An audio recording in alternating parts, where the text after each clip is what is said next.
Are we? Oh, we're live. It says already for 11 seconds. Hey, how's it going? Hey Do there. twice a week where we talk about the latest in pop. Yeah, you're there, Professor. I'm here. You're here. That Hello. was just a weird thing that I don't know if it's the hurricane or what happened. A lot of crazy things were happening, but now you can hear me, right? Yeah, I hear you.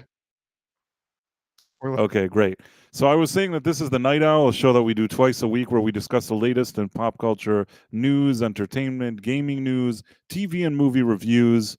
And as usual, I have with me my co-host, Professor R2. How's it going, Professor? It's going well. Been a busy week, but enjoyable one. And I'm glad to be here tonight. Have some fun talking about some entertainment and video games and maybe even stray into some politics or just whatever the hell we end up talking about. Nice. And you had mentioned to me before we started streaming that Gooch from Diabolical Souls, which is he's a good friend of mine, he's sent some people our way, diverted them over to us, and I appreciate that. Gooch of Diabolical Souls does a great job. He does a lot of streams about anime, and we're always grateful when there's somebody that recommends to his viewers to come check out what we're doing. And he himself does a lot of great stuff. So just wanted Yeah. to give him a shout out. Welcome, And everybody. aside from that, there's a lot of stuff going on. There's stuff going on that has nothing to do with entertainment. That's political. Also, in entertainment, things have gotten very political over the years. But I Very feel like true. now, with our top story, there's a situation where I feel like the political and the entertainment and everything, it's sort of like all the paths have crossed with this movie that I guess is being released. I don't know, this weekend. That The Apprentice movie. For those of you who are not familiar, somebody wanted to make a movie about Trump, a biopic, and show him. Let's be honest, not in a positive light. Hmm. Based on the way it was planned, it's not an expensive movie. They have like a $16 million budget. You have Sebastian Stan playing Donald Trump, and based on the commercial and trailers, not really doing it very well either. Have you seen some of those trailers? I've seen one, yeah, and I think I've seen a clip or two. That's been released out there. I'll just say $16 million. I don't know where the money went. It looks like they filmed it on an iPhone in an afternoon. It looks terrible. It does look rather cheap, I will say that. And I mean, also, I don't think that Sebastian Stan. I don't think he's a bad actor, but anything I looked at, it looked like a Saturday Night Live skit that somebody was pretending to be Trump, and not even they didn't even pick the best person for it. Yeah. Oh, yeah. No, not a particularly uh, convincing portrayal of Trump. All I see is No, Sebastian Stan. I'm Doesn't look trying like to Trump think at who could all. have done it better. I feel like there's people that could probably do that Trump better. You have these kind of impersonators that you invite them to birthday parties. Oh, yeah. There's I've seen comedians out there who do some incredible Trump impersonations. incredible, but there's ones that actually look and talk like him. Like you Yeah. like I said, you bring them to birthdays.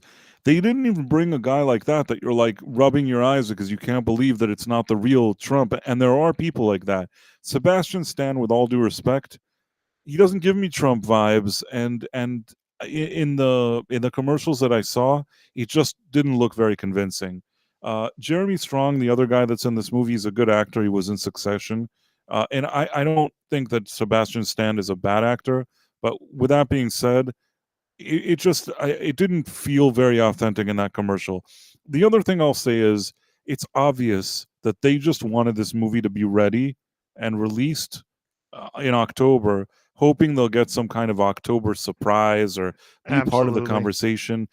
And the movie is really geared to, from what I understand, the things that they say about it and things that are in this movie that we know they're in them. It's trying to show him in a negative light.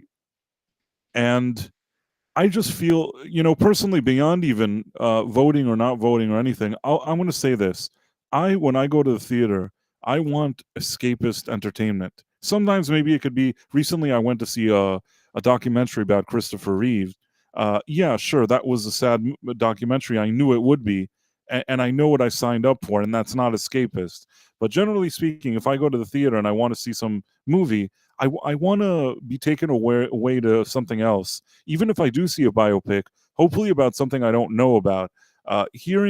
Seeing a guy do like a TDS movie, I see that all the time online and on TV.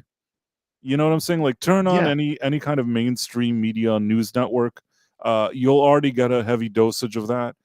And I think that one of the things that they really wanted to do with this movie was also to push the idea that Trump did some questionable, how do I say this? Some questionable things with women. Yeah, I think that would be a good way to put it.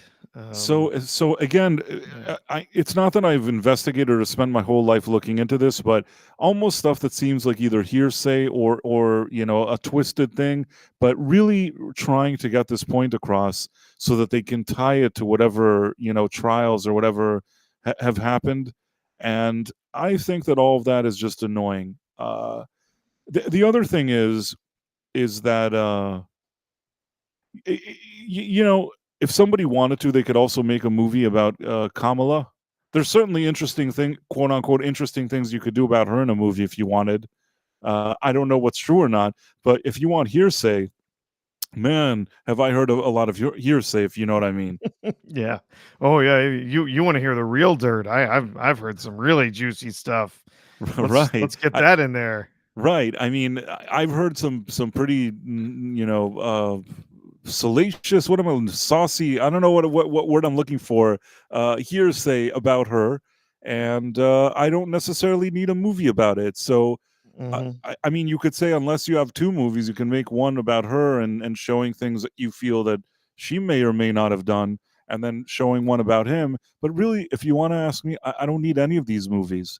I think that people are just tired of hearing so much about this. It feels like these elections have been going on forever. And the other thing is that I also feel like in the 4 years that Trump wasn't there, there's so many networks and so many people and so many politicians that's kept talking about him all the time. It's like I don't know. It's like the TDS stayed on forever, and then Oh he came yeah. back, and it continued even more. And sometimes people just don't feel like hearing about that anymore. It's Yeah. what tanked late night entertainment. Oh In the God, late past, night. right? In the past, you used to have like Johnny Carson. Later, you had Jay Leno. You had people like David Letterman, Craig Ferguson. You had people that were really here to entertain you in those later hours of the night. And the idea is that in its own way, it was kind of an escape. Sure, they tell a few jokes about a few politicians, but that wasn't the whole anchor of their show. And then you had somebody like Stephen Colbert, who they let him have the Late Show, and I feel like he really was the first one, quote unquote, the trailblazer, that rather than doing some cool show that effectively replaces Letterman, all he does is just talk about Trump, and he has been for I don't know how many years now. Is it already 8 years? That he keeps talking about it. I feel like it's Yeah. forever. Like he has a show that he sits around and cries about him every day. And again, I'm not even the most political person, but I certainly don't want that in a late night show. I think that that's crappy. And it's the same. Kimmel is the same thing. Seth Meyers is the same Ugh, thing. There's yeah. really nothing left. Is there even a show left? No. I think The since Conan could have packed it in and went off to do his own thing, he was the last one that was left out there that wasn't just getting overtly political like every single night. It's yeah. the only one that I can think of, and again, the downside with him is that he's not so great. Uh, I, Jimmy Fallon, he doesn't have the edge that like a Johnny Carson had. No. Uh, yeah, honestly, Jay Leno didn't have that edge either. But compared to Jimmy Fallon, you start thinking, well, maybe he had a bit more edge, and that's difficult for me to say because I'm not a huge Jay Leno fan. But I even think that Jay Leno at least understood the value of being more of a all around equal, like equal offender, equal. Yeah, yeah. You know what I'm It's saying? almost to the level of like a South Park where there's nobody that's safe, right? You can ridicule anybody. Right, And exactly. but the ridicule was never like particularly vicious or hateful, and it wasn't really targeted. Like it was what it was. And hey, look, we got Tripping Orc over on YouTube gifted 10 Price of Reason Live memberships. Oh wow, Thank Tripping you, Orc, Tripping Orc. thank you. Thank you. That's very kind of you to do that. Tripping Orc is great. I see him on a lot of streams. He hangs out when I do these kind of secret karaoke ones from time to time. Yeah. I see him here on the Night Owl ones. I see him pop up in other streams. And a lot of times when I do these kind of secret streams that nobody knows about, that I'm testing something, suddenly pops up, and it always it's great. It's great just seeing him around. I think you have a stalker. No, no, not at all. I that is a welcome. If there was ever like a positive stalker, then that would be him. Meaning, like, usually when you say stalker, it has a negative vibe to it. But I'm saying, like, I like it that Yeah. I'll give you an example. I was doing a stream where I was testing this sounds weird. I was testing some retro gaming equipment. I saw a bit of that, yeah. A lot of times I just want to know that it's working or things like that. Or one time I was trying some karaoke equipment, and I'm there, and the fact that Tripping Orc shows up and is able to help me is just great. Like, I wouldn't know if it works or not. Until now, I wouldn't know if it was working if you hadn't been there to help me. Yeah. So I really, really appreciate his help. Yeah. And Unfortunately, he wasn't there to tell you that you're supposed to watch the little gem on the turban guy's head to know when he's gonna charge you, and then you dodge out of the way. right, but the thing is that the gem, it flips. It like, even that you have to time in a certain way. It's not the second Yeah. that it blinks. It's like a split second afterwards, which is why the timing of that Indian fighter is a bit tricky. But it's okay. That's another time I'm going to be able to win that match. There you go. But in any case, Tripping Or, thank you so much. Thank you for being here, and thank you for for your for the memberships and everything you do. I really appreciate that. And back to what we were talking about. Yeah, I think this whole, I think we were probably involved in some similar exchanges on X earlier today, mentioning this movie, and just say, like, look, if there were any merit whatsoever to this movie, other than election interference, then they could put it out in November. Right? Right. And It's clear that they have to get it out before that, because the whole point of making it was to try and smear Trump before the election. That's absolutely. the whole point. I agree with you 100%. If they don't get it out in time for that, then why release it at all? Right? So it's obvious. It's so obviously gross. Obviously, I'm just checking what you said here on YouTube. So what I was going to say was, we were talking also about these late night. So even somebody like Jay Leno understood that you have to be a little bit middle of the road. All these people have become bitter. So you have this movie. What is it? Is it a comedy? Is it trying to be a drama? Am I supposed to take it seriously? It seems very, very. It has an agenda that seems very, very harsh. And the fact that some of these critics aren't in a rush to praise it, initially at least, they weren't in a rush. Okay, the media wasn't in a rush, but I will say that the critics, I think, on Rotten Tomatoes have actually given it a good score. I think this is all rather new. Have you seen this? No, I haven't seen the scores. Let's look for a second. I'm trying to find it. I'm sure I saw it somewhere. Where is it? Suddenly it disappeared from their whole Rotten Tomatoes. But let me find it. Yeah, it looks like it's due out on October 11th, so it releases tomorrow. Yeah, I mean, tomorrow morning. Let's see. Right now, it has an 80% on Rotten Tomatoes. Of course, let's look at it. Which is rather favorable. Let me see if I bet IGN gave it a 7 out of 10. They probably did. Uh, so 80%, that's what they gave it. And that seems to be a pretty good one. I wonder if this was like I said before, if this is a movie about Kamala looking bad, if it would have been an 80. I wonder if that would have been an 80 certified fresh. Mm-hmm. And I also I say this a lot. It's not that like I sit around and I love politics or even all day talk about Trump or anything like that. But I also I don't like it when I don't feel there's a leveled playing field. And I feel like everything that has gone on with this election in recent months didn't feel like a leveled playing field. Uh, I know it's kind of it's the trendy thing with the media to try to make it seem like he's problematic and they just want it to be neutral. But the truth is, they were never neutral. I think that maybe he has a strange way sometimes of expressing himself, or why he's upset at something. But it's not that his things that annoy him are completely unfounded. Mm-hmm. Meaning, I do think that the media has not been objective. Yeah. You had people, whether it's moderators of debates, whether it's news networks, that have aggressively basically been shilling for one candidate, doing everything in their power to try to elevate that candidate and make them look good.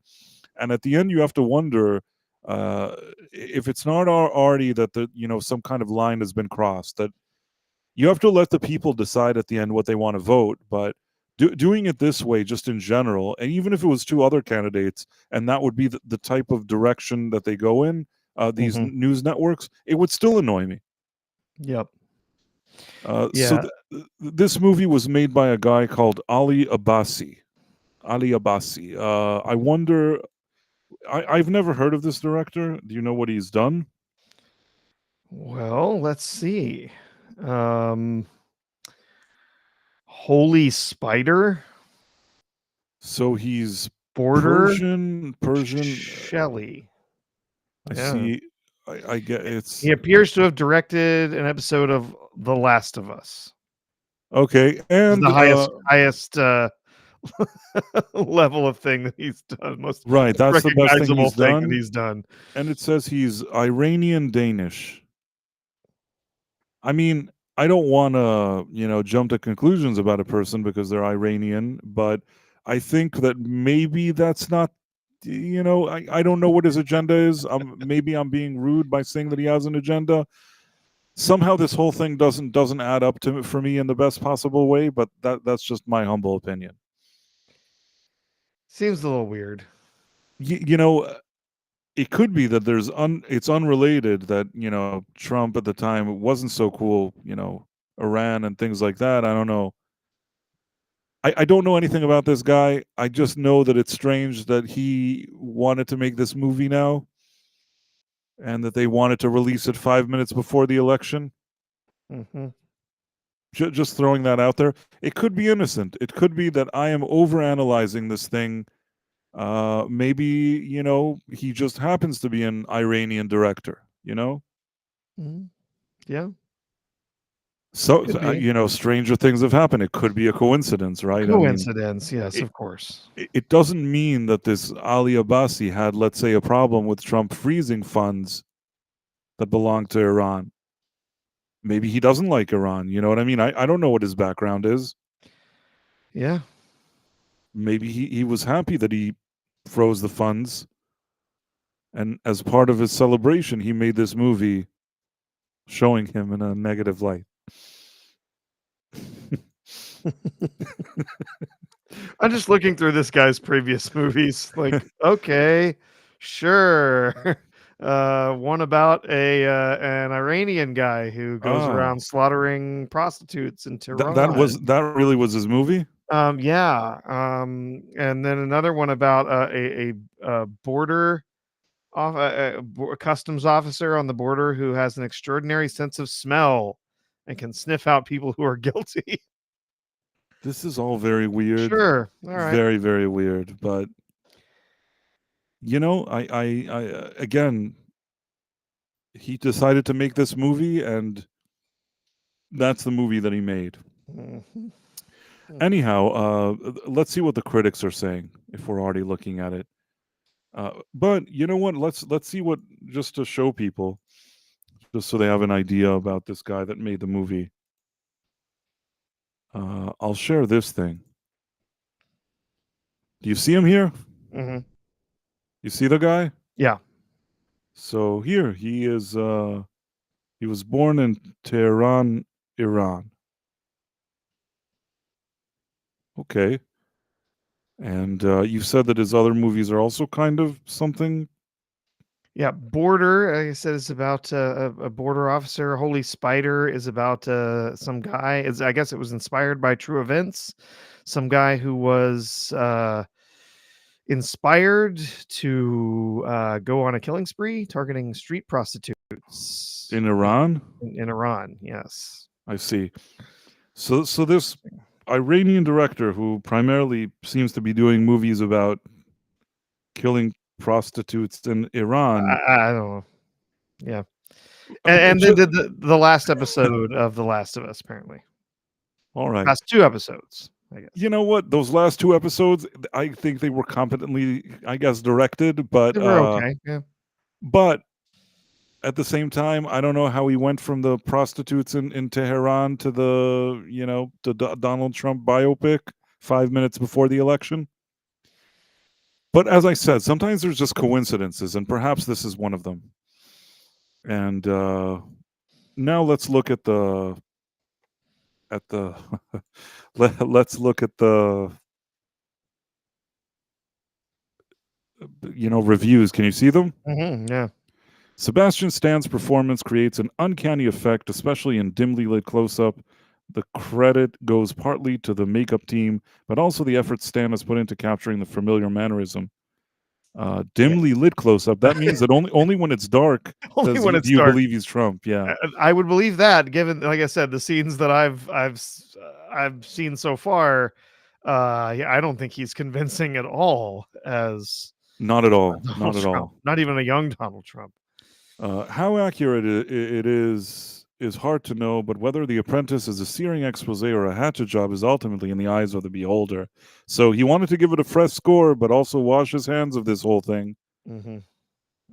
It seemingly is a good score, but is it such an endorsement the way he explains it? I don't know. Yeah, I mean, again, I love how they give fresh stuff to a 3 out of 5. A 3 out of 5 is middling.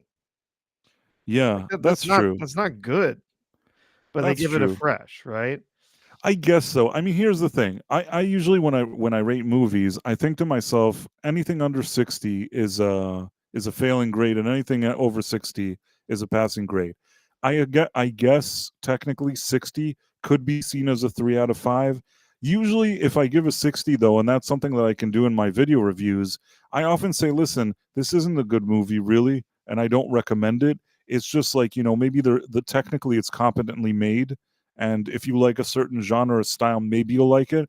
But usually 60 means that I don't really like the movie, but I didn't think that it was the biggest disaster, technically, or it wasn't competently made. So I guess what I'm saying is 3 out of 5 could be a fresh, even though it's the lowest fresh you can get. Mm-hmm. But I don't know. A lot of times when I read the way these people talk about their movie when it's 3 out of 5, it almost doesn't even seem like a 3 out of 5. Yeah. Some of the other top critics further down, Rayford Guzman, there you go. Ali Abbasi's tale of a tender yet twisted relationship is compelling, if not exactly unbiased. Well, Original here's the problem. The score 2.5 out of 4.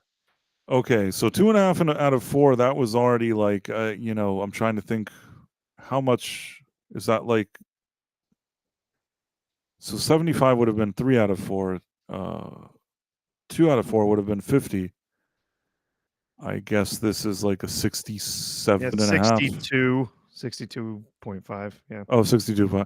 All right. You're right. 62.5. I apologize. No, it's right. So yeah, I mean, none of these are stellar exactly. These are barely passing. But if I rate a movie and I feel like this is very, very unbiased and it just seems like some weird hit piece, I probably wouldn't give it a 2.5 out of 4 or a 3 out of 5. They're saying something about the movie which was really problematic, but they're somehow just like brushing it aside. They're like, well, if you watch it, Sebastian Stan is good when the lights are out, and at the same time, uh, it's biased, and it could be a hatchet job. Like these things that they're saying, they don't give me the feeling of a passing grade. One of the best films of the year. Do you see this one? Yeah. One of the best films of the year. Abasi is a William Hogarth for these times. So that was like a kiss-ass one. But I really feel like a lot of these, grades that were seemingly fresh or whatever, they're not they're also biased. A lot of these people. Maybe they support the Yeah. movie because it supports their politics, and we've seen Yeah. this happen a lot over the years. Well, then there's some others in here that are 6 out of 10s that are getting that are not fresh, right? Oh, there's Jim Vorel is one there. Yeah, I mean, there's a few here. Let's look at the ones that didn't like it. The Apprentice ultimately proves to be exactly the kind of cinematic portrait that its subject so eminently deserves: tedious, long-winded, dramatically flaccid, and not nearly as interesting as it clearly believes itself to be. This sounds like more of an objective review. I'm getting the feeling that this just isn't a good movie, regardless of its agenda. But I don't think that the agenda helps it, in my opinion. Chase Hutchinson says, if filmmakers are going to confront the fraud selling us all a bill of goods, and there will always be plenty attempting to do so, they must tell better, deeper stories. Then Jim Varell says, and as Trump has become more erratic over the years, less and less of the material presented in The Apprentice feels genuinely relevant to the shell of a symbol he's become. So people have, their own takes on it. I personally am very wary of these kind of critics with their scores. Yeah. But what we've also seen leading up to this movie is that the distributor for this movie has been complaining a lot, including the actors have been complaining because they've been saying that Hollywood bent the knee to Trump, and people weren't talking about their movie, and they weren't really pushing their movie, and they weren't getting the type of buzz and compliments that they wanted. I do think that the critics, at least when it comes to Rotten Tomatoes, were very favorable, probably more favorable than it deserved. And at the same time, I also don't think that Hollywood would bend the knee. To tell you exactly why maybe some of these industry trades or whatever it was didn't embrace them the way they wanted, I don't really know. Why do you think that they didn't embrace it? Do you think it's just not a very good movie? That's my guess. I'm guessing that some of these some people might still have a little bit of integrity and can admit, no matter what their political bent, that this was actually a poor film and didn't actually do what it was supposed to do, even if it was a hit piece. Like, I'm not sure. But There was something that I saw here. Okay, so this is something that I saw today. I don't know. Let me share it. And this is what I think is desperate, in my opinion. Maybe these scores from the critics are going to help it, but I haven't heard a lot of just everyday people saying that they really want to go see this movie. oh It, no, it I I think a don't lot of people don't even know it exists. either don't know it exists or don't really want to see it. But what was interesting is I saw this article.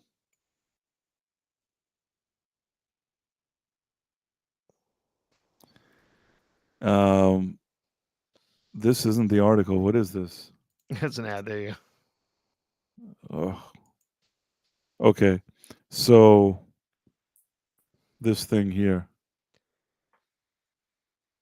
Do you see it? Yeah. So the Apprentice promo banner buzzes Donald Trump rally, among other efforts to get 45 to watch film. I mean, what are they now? They want him to watch the film. They're trying to stir up Yeah. controversy, like over his rally and what was it in Pennsylvania? You think anybody, you know, pardon the expression, you think anybody in Pennsylvania, all those people that were there, gave a shit about some weird banner for this dumb No. crap? I don't No. think. And there's no way they're going to get Trump to watch this when he didn't approve it.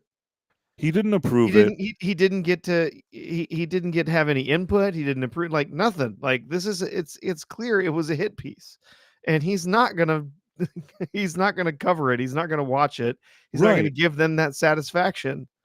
And I think that this is what I was saying also, that I think it's desperate. It's like you're flying things, you're finding a way, you're trying to make him, you're hoping that he'll watch the movie and get upset and say how much he hates it, and maybe a few people will accidentally go see it because he said he hated it.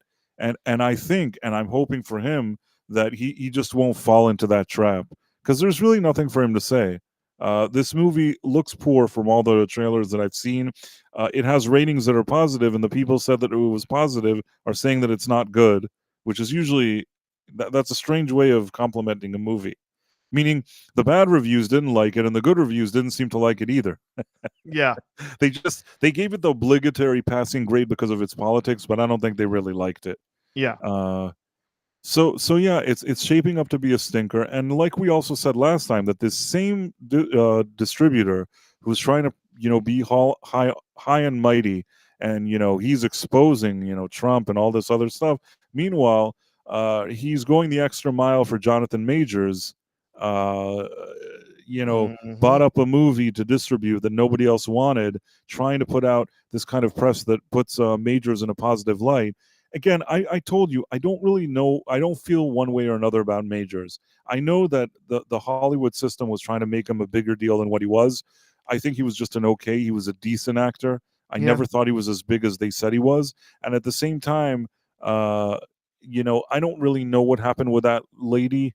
The whole situation seemed weird to me, although I accept that maybe his behavior in this is not something that can be excused.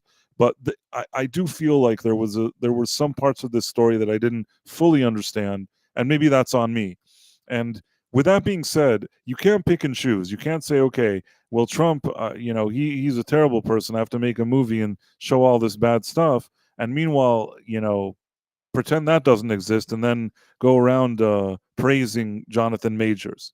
It's just you can't have Yeah. your cake and eat it too. You have to decide. If you're going to pretend to be some kind of a moral activist, then you have to sort of at least choose a position in which you're pretending to be an activist for.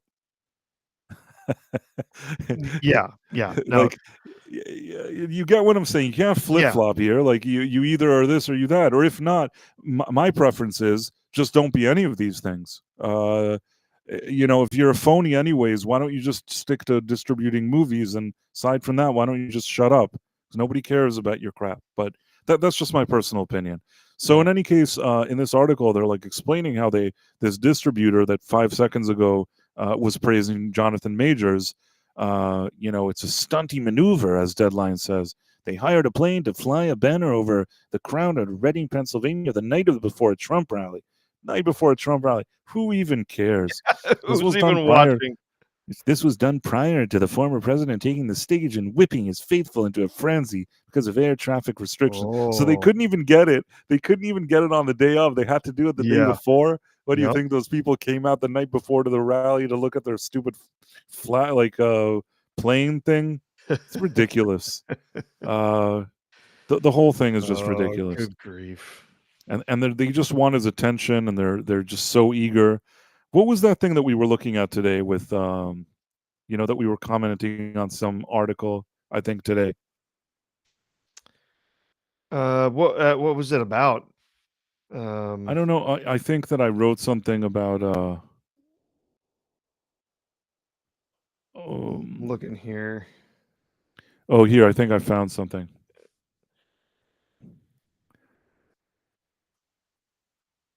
Let's see if I found it. about Sebastian Stan. Yeah. Yeah. Sebastian Stan and Jeremy Strong tell us about releasing the Donald Trump biopic, The Apprentice. Biopic is a really, I think it's a bit of a stretch here. This doesn't seem very much like a biopic. No. Because I feel like it's coming from a more mean-spirited place. Yeah. It doesn't seem like, when I watched Walk the Line, that was a biopic about Johnny Cash. Yeah. This movie feels more like a manipulative hit piece that they're releasing October, 5 minutes before an election, hoping that a few people will buy their tickets for this. Yeah. Plus, he Um, claims there that the movie was nearly banned, essentially, from being released. No, it wasn't. You had a really hard time finding a distributor, and you also had Trump saying, "Well, if you do release it, you may get sued for, you know, right, for various things, right. because for putting this out there." And yeah, again, my comment here is like, if it really has merit, put it out after the election. Put it out It after the election if you're so confident in it. And the other thing is that it wasn't banned. It's like you said. I think there's a combination of two things. One, it doesn't seem like a good movie. B, it also is a cheap trick. That's what I just said. The movie is a cheap shot, and it also looks cheap and poorly made. I think that's like one of my best comments. I explain the situation. I hope that these actors are reading instead of whining that they should read my comment, because not only is it just like annoying that they're releasing it now, it also doesn't look good.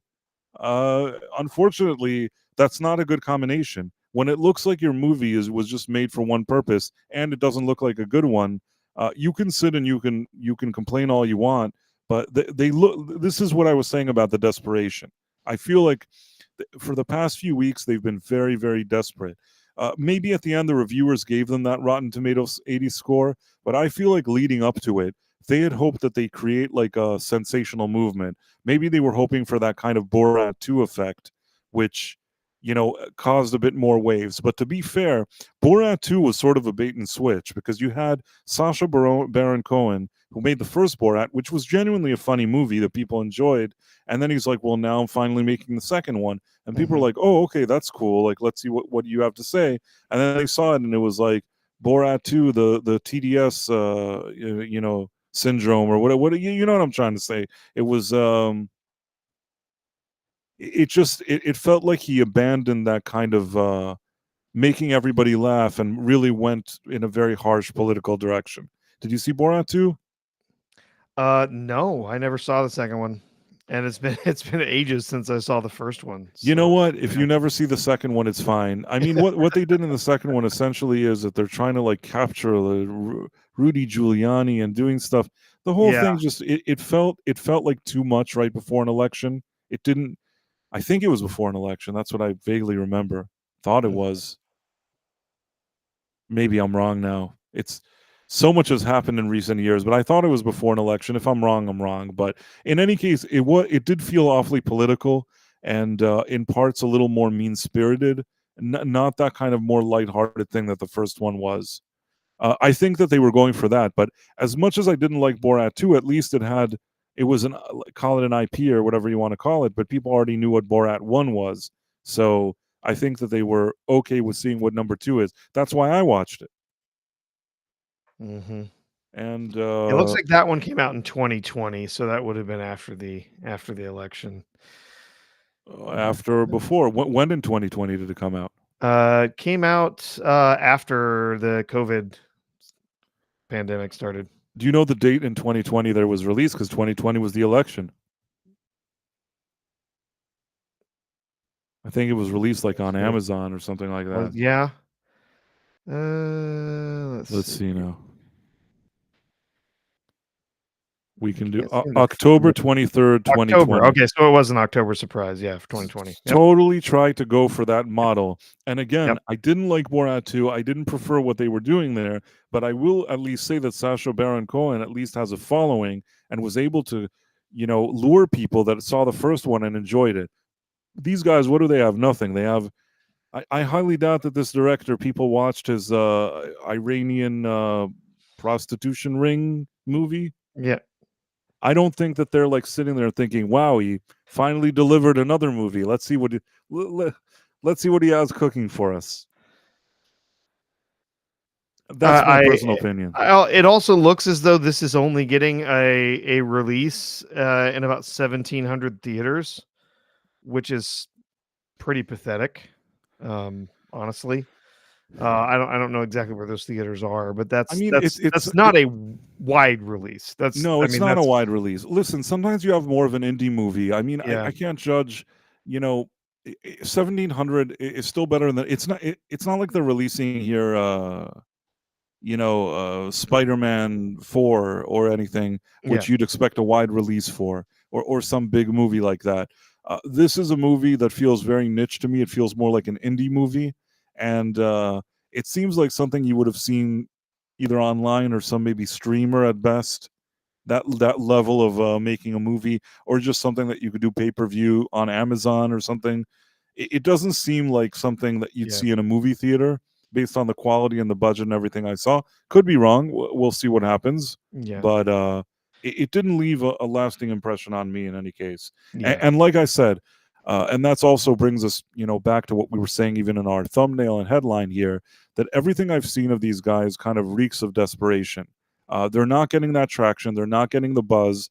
Uh, Forget about the critics. Like I've said, I don't hear people on the street talking about this. This doesn't feel like an event movie. No. No. More people are angry about Joker Folie 2 than than they Right, are right. about I this think movie coming out. absolutely. I think that I think that more people care about that, and that's what's frustrating. So they keep trying to uh, manufacture controversy. It's almost like what we see with Lucasfilm with their stupid shows, that they're like, they see nobody's talking about their shows, so they start crying, telling people that people aren't watching it because they're islamophobes or whatever it is. So I think that they're doing a similar trick, just using it sort of in a different way. They're just trying to, Yeah. oh, this movie is so dangerous. They barely even allowed it to be Yeah. released. Oh, Oh, yeah, like yes, that whole, like, forbidden fruit angle, the forbidden fruit. right? That's what they're going Oh, for. yeah. They want this Wait, movie to be the nobody wants you to see this movie. You need to go out and see it today. So, right. someone in the chat, Deadman was asking about, Am I Racist and a wide release. So, Am I Racist got a total an original, total of 1,600 theaters. So, very similar to the release of this film. But first of all, that movie didn't cost $16 million to 16,000,000. make, No. the Matt Walsh movie, and that's already a plus, because I would be surprised if they spent more than a million or two to make that Matt Walsh movie. I'm pretty sure they made back their money. It's not going to be a money loser for them.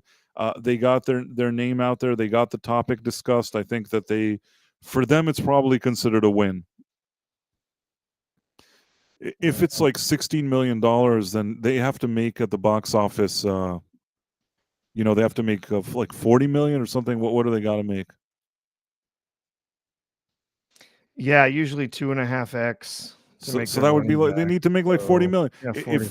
If Matt Walsh spent like a million or two on his movie, he already made that back. How much did Yeah. Am I Racist? I believe it was 3,000,000, Right, but how much did it make? and their total take was, box office was 12,000,000. So they made their budget back easy, They made their budget especially back. since they didn't spend that much on marketing. So, No, yeah, they really, it was relatively quiet. yeah, I think that they did well, actually. yeah. I'm trying to look at the numbers here. Yeah, I mean, listen, $12 million for a movie. What you said, you think it would cost 3 million to make? Yeah, it was about their estimated production budget was 3,000,000. So yeah, they got Yeah, 4x on this. So 4x. even if you add in marketing, they definitely made a profit. Probably a pretty good one. So Right. I mean, they probably walked away here with they needed to, let's say they needed to make 6 and then 8. They walked away with $4 million, mhm. I would think. Yeah, yeah, and even if they spent a pretty good piece, because I know uh they did some promotion for the movie. There was some marketing for it. So even if they blew a million, million and a half Even if this on whole the thing marketing, is, even if they this whole still thing is that yeah. they made $2 million, $2 or $3 million. A, that's not bad to begin with. B, they didn't lose money. Most of these Hollywood studios only lose money. I mean, Oh yeah. to make a low budget movie and still walk out with a few $1,000,000, that's a win. I mean, the other thing is that they also want to get their names out there. They want people to be aware of them and what they do, and it's also their whole brand. They have their subscriptions, they have their podcasts, and all this stuff. Yep. I think that movie, a lot of people that maybe didn't know about them, or maybe were kind of, because of what the mainstream media says about them, maybe were hesitant about watching a movie of theirs or anything like that, I think that this movie probably broke some barriers. I live in an area that I don't think is considered very, you know, very right or whatever you want to call it. And I sat in the theater and I saw some people. I even saw some, younger. There was a group of young men, maybe in their early 20s or something like that. Uh, Maybe late teens, early 20s. It seemed like a diverse group of people. Like there was a white person and then other people that were not white, and like they were all hanging out and watching this movie. They seemed kind of chuckling and watching it Hmm. with interest. I wonder if people like that, if it wasn't something that sort of introduced maybe the Daily Wire or Matt Walsh to some of these people that may not have known about him otherwise. Do you get what I'm trying to say? That I Yeah, think that yeah, this movie, you're talking about marketing. This movie helps with their brand and their marketing. yeah. I think it So does. it's a win-win-win for them, and they even walked Yeah, away probably with a few million. yeah, This situation with this Trump movie, $40 million. That's a lot of money they need to Oof. make back.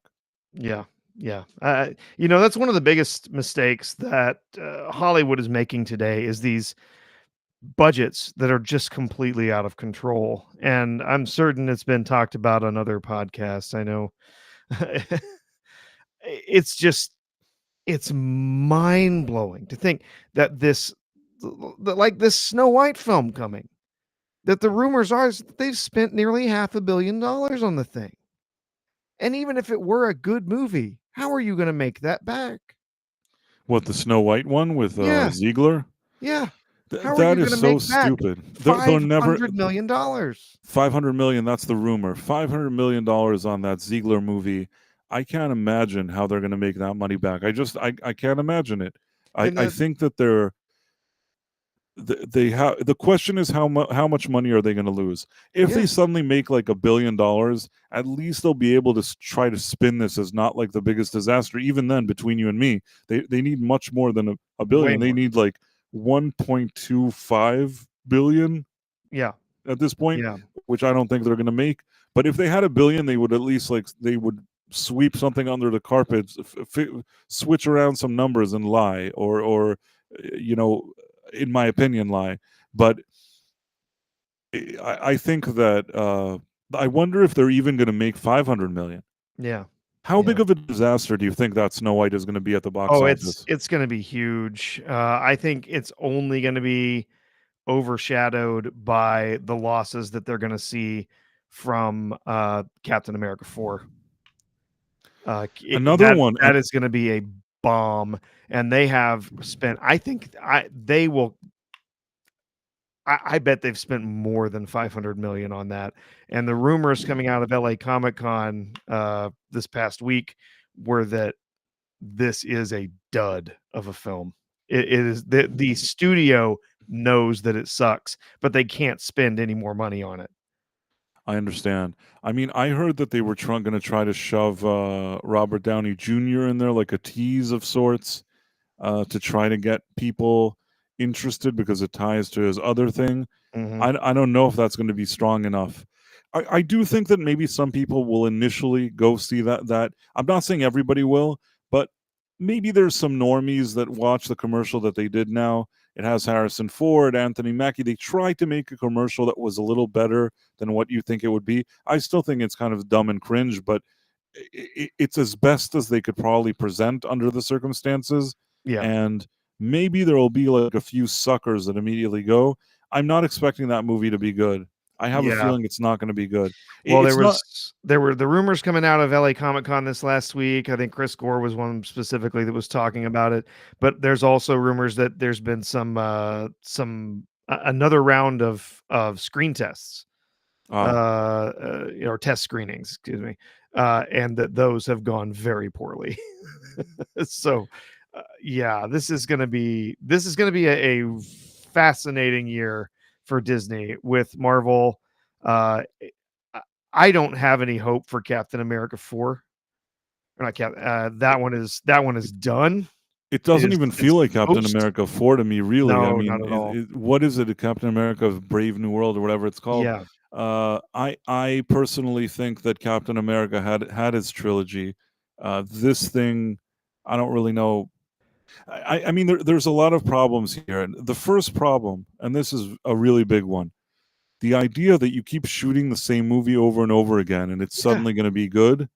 I don't know why they keep doing this every time because I have yet to see in one case where they did this strategy where they're like, fine, half a yeah, billion dollars, let's continue to film it over and over again. I have one.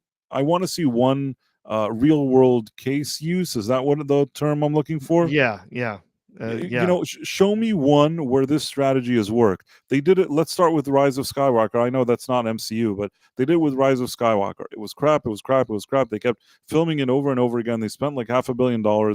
They didn't want to tell people they spent that, but that's what they spent. And at the end, it came out and it made $1 billion, which for a Star Wars movie was pretty much considered a disaster. Not only that, that they needed actually 1.25 billion to break even, which they never even did. And then they lied to the public, and in my opinion, they lied to the public and to their investors, so that it wouldn't seem like they lost money on the movie, even though they did.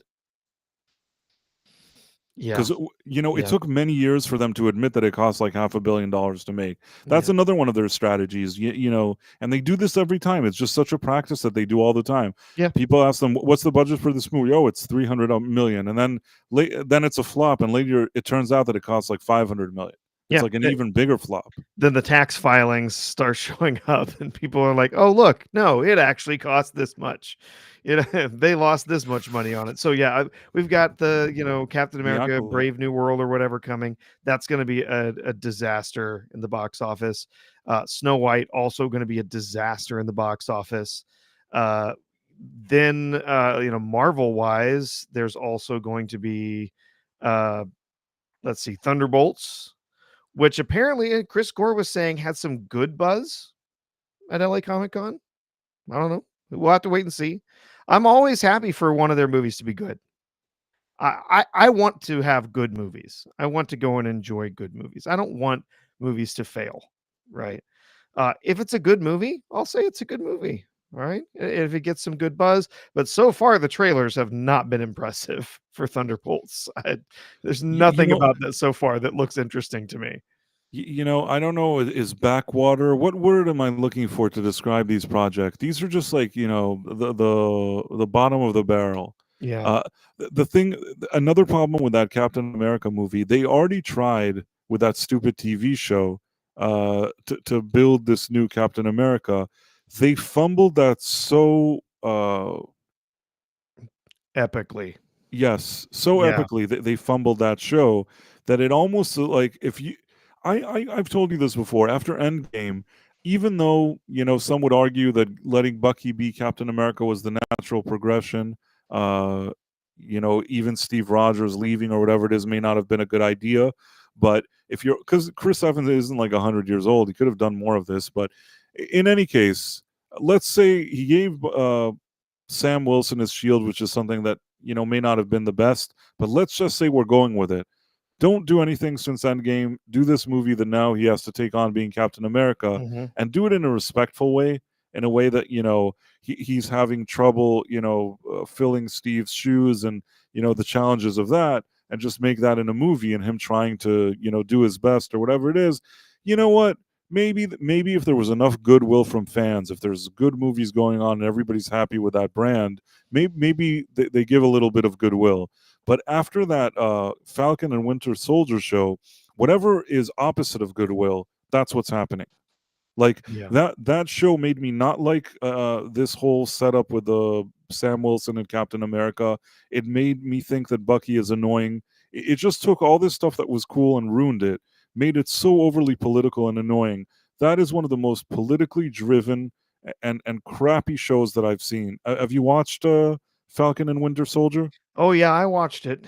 Yeah, Terrible, terrible. I think yeah, we've talked about it before. It's a terrible show. it was just I mean, there were some parts of it that I was like, "Okay, I can see what they're trying to do with the characters," but for the most part, I was just oh, yeah, I couldn't get over some of the just the stupidity.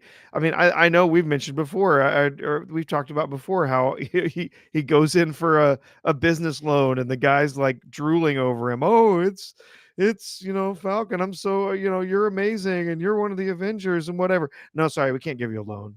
Um, So stupid. That yeah, that that part with the loan, and that was one of those things that it doesn't matter what makes sense within the universe. What matters is that they want to shove a certain agenda.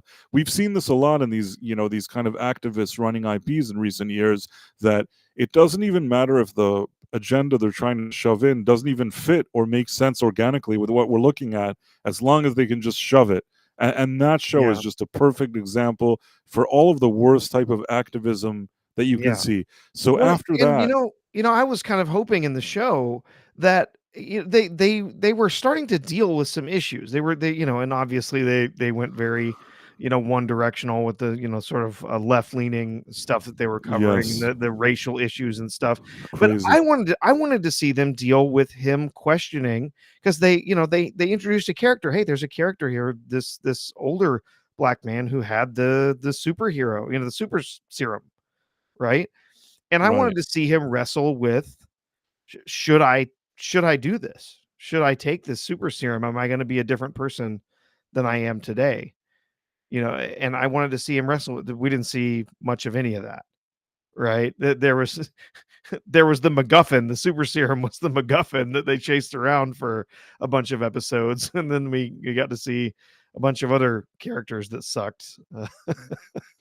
It's hilarious when Baron Zemo ended up being the most interesting character in the show. Yeah, that's kind of pathetic, actually. But and also they tried to with Sharon Carter and all that stuff. Yeah, It that was was so weird. annoying. It had so many things wrong about it. But back to this movie, if you're already going to make a show and that show is a stinker, to say, okay, well now there's going to be a feature film. It reminds me of that Mandalorian thing.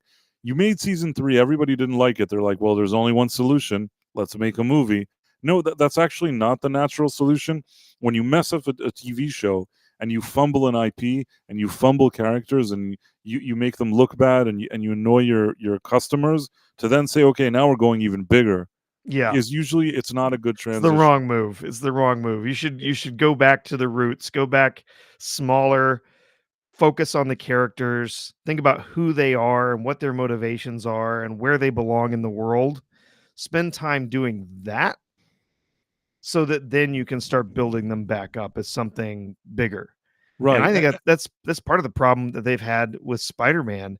They keep wanting to go bigger, and I want to see Spider-Man smaller. I want to see neighborhood Spider-Man doing I neighborhood agree. Spider-Man I things. agree. And now it sounds like maybe the next movie is going to be like a big cosmic mess that has to uh, do with a bunch of different Venom uh stuff, going on.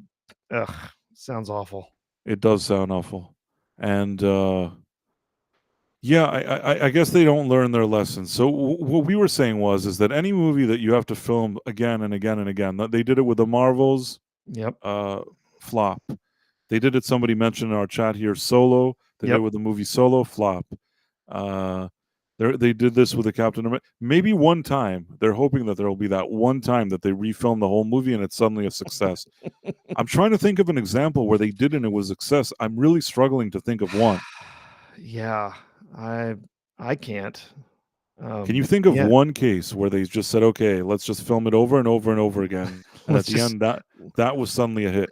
let's just keep making the same mistake over and over Mistake again over and and hope. over again. I mean, Yeah. one has to wonder what they Um, were filming with the Marvels over and over again. I I mean, mean, we do know one case where they did what they should do and they bit the bullet and just threw the movie out. That was Batgirl, yes, right? They knew it was gonna be a bomb. They knew it wasn't working. Even though it wasn't going to theaters, it was just gonna go to Max, but they were like, "Nope, cut and bait. We're gone. This is not I mean, working, and we can't keep throwing good money after bad," right? And so they moved on. But it seems like Disney doesn't know how to do that. no, they So don't know at all. Their quality controls really dipped. I'm still surprised that Zaslav did that. It's not like Warner Brothers isn't capable of releasing crap. They certainly have their fair share of crap that they release, but true. one has to wonder how bad that Batwoman movie was. Yeah, I mean, it must have been a disaster behind the scenes. I'm sure one day we're gonna get to hear the stories. Maybe we'll get to see some footage from it one day. Who knows? Well, in theory, they had to destroy it in order to get their tax write-off. So I Yeah, but wondered, people, if yeah, everything's maybe, digital these days, everything digital seems to survive somehow. maybe something still survived, but yeah, I don't know what to tell. There was a trailer for it, right? I think there were some teasers. There were some little clips that came out, but I don't know that I there was thought that ever there a was actually like a trailer. teaser trailer of sorts. I thought that there was one. I wonder, maybe at some point I'll try to find it, see if it's still online anywhere. But I remember there being a teaser trailer, if nothing else. Think how far Yeah, that went along that they actually, somebody thought they would actually release or at least put that on HBO Max or whatever it yeah. was. I mean, I know that the filming was pretty far along. They had gotten a lot of the filming done, but apparently it just was not behind the scenes was not working, and they were going to need a lot more money to make it to finish it up. And Zaslav said, "Nope, The one thing just moving on." The thing is Zaslav makes mistakes, but sometimes he He actually does. makes it makes me chuckle. Sometimes he does do the right thing.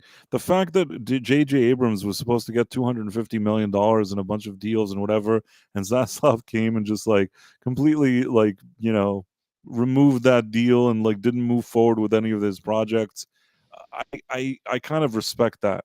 I respect that he did that, but at the same time, uh, I'm trying to think. Wasn't Furiosa a Warner Brothers movie? Seems like that was, yeah. There have been a few flops recently. I think. What else has Warner Brothers messed up on? Joker, Uh, Folia, dude. yeah. Yeah, that one is Ooh, another. It, yeah. it hasn't been a great year for Warner Brothers. They had that. No, they have not had a great year. No. Their stock has been in the toilet. Um, let's see. Warner Brothers movies this year. Hmm. Yeah, they have not been doing well. I'm sure they haven't been. Let's see. Oh, I can't seem to pull out a list of not getting a list of Warner Brothers films for 2024. But yeah, no, they have not been doing well. Of course, most of the studios haven't been doing well. Paramount has been struggling. Obviously, they've been having all sorts of issues, not just in theaters, but also in their television production. Um, yeah, it's not been we thought 2023 was a bad year for film. And 20. 2024 has proven itself to be pretty awful. Let's see, Warner Here Brothers. and there, I see a movie that's not bad. I actually want to say that I saw a movie today that I actually did rather enjoy. Was To it be honest, was it Blink Twice? no, it wasn't. I didn't enjoy that one. That one you can No, see my I review on. yes. Did you check out my review for Blink Twice? I started it and then I paused it, had to step away, and I didn't come back to it, so I'm gonna have to finish it later. Yeah. But You I should got watch the that one. impression that you were not particularly happy with it. No, it wasn't. It wasn't my thing. Actually, I thought it was competently made. It just wasn't a movie that I would recommend or that I enjoyed. But the movie I saw today, I thought was a good movie. It was a decent, good movie. Uh, I'm still kind of processing because it was done a bit differently than a lot of other movies, and I'm processing my thoughts and feelings about it. But I will say that generally speaking, it was an enjoyable movie to watch, and I thought that it had a certain goal in mind, and I think it accomplishes it. The whole point of this movie is that it sort of gives you a window of 90 minutes before the first Saturday Night Live ever aired, Oh, and yeah. how they're preparing for the show. And basically, the camera is really following around, and it's almost done. It's not a documentary, but I'm saying it's almost done in kind of a way that you feel this kind of gritty documentary vibe, that it just follows around like an actor playing Lorne Michaels and all this crap that he's dealing with trying to get this show on the air, you know, and it's like the 90 minutes leading up to the show. Yeah. And I think that, when I saw the trailers initially, I was worried about this concept because I thought to myself, how are they going to make this work? I've seen movies that tried to do this kind of approach and it didn't work, like that Steve Jobs movie with Michael Fassbender, which it was all right, but it wasn't great. And I thought to myself, they're going to have the same pitfalls. Do you know what did you see that Steve Jobs movie? Yeah, I did. It's been a while, but yeah. Yeah, the reason I thought of that one is even though it was a bit different, but they had like maybe they were showing like the behind the scenes before his events, and maybe in his case it jumps like a few years in the middle between the two events. But the bottom line is that it wants to show you learn about kind of who he is from the behind the scenes of these events, and I thought that it was okay. I didn't necessarily think it was the worst movie I'd seen, but somehow you walk away from it and you don't know if you felt the full experience. You don't know that you really feel you understand Steve Jobs Yeah. really any better. It does whatever it does, but there's something about it that doesn't give you the full picture. In this case, I feel like this was if their idea was to show you the chaos and the creative process and things that were happening, politics and bureaucracy, inner network behind the scenes of Saturday Night Live as it's getting ready to air. I think that this movie delivers on that.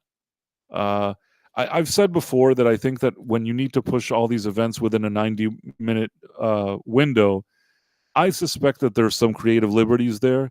But I think that a lot of the things we've seen in the movie, if not all of them, were things that happened. I just don't know if they all happened within those 90 minutes.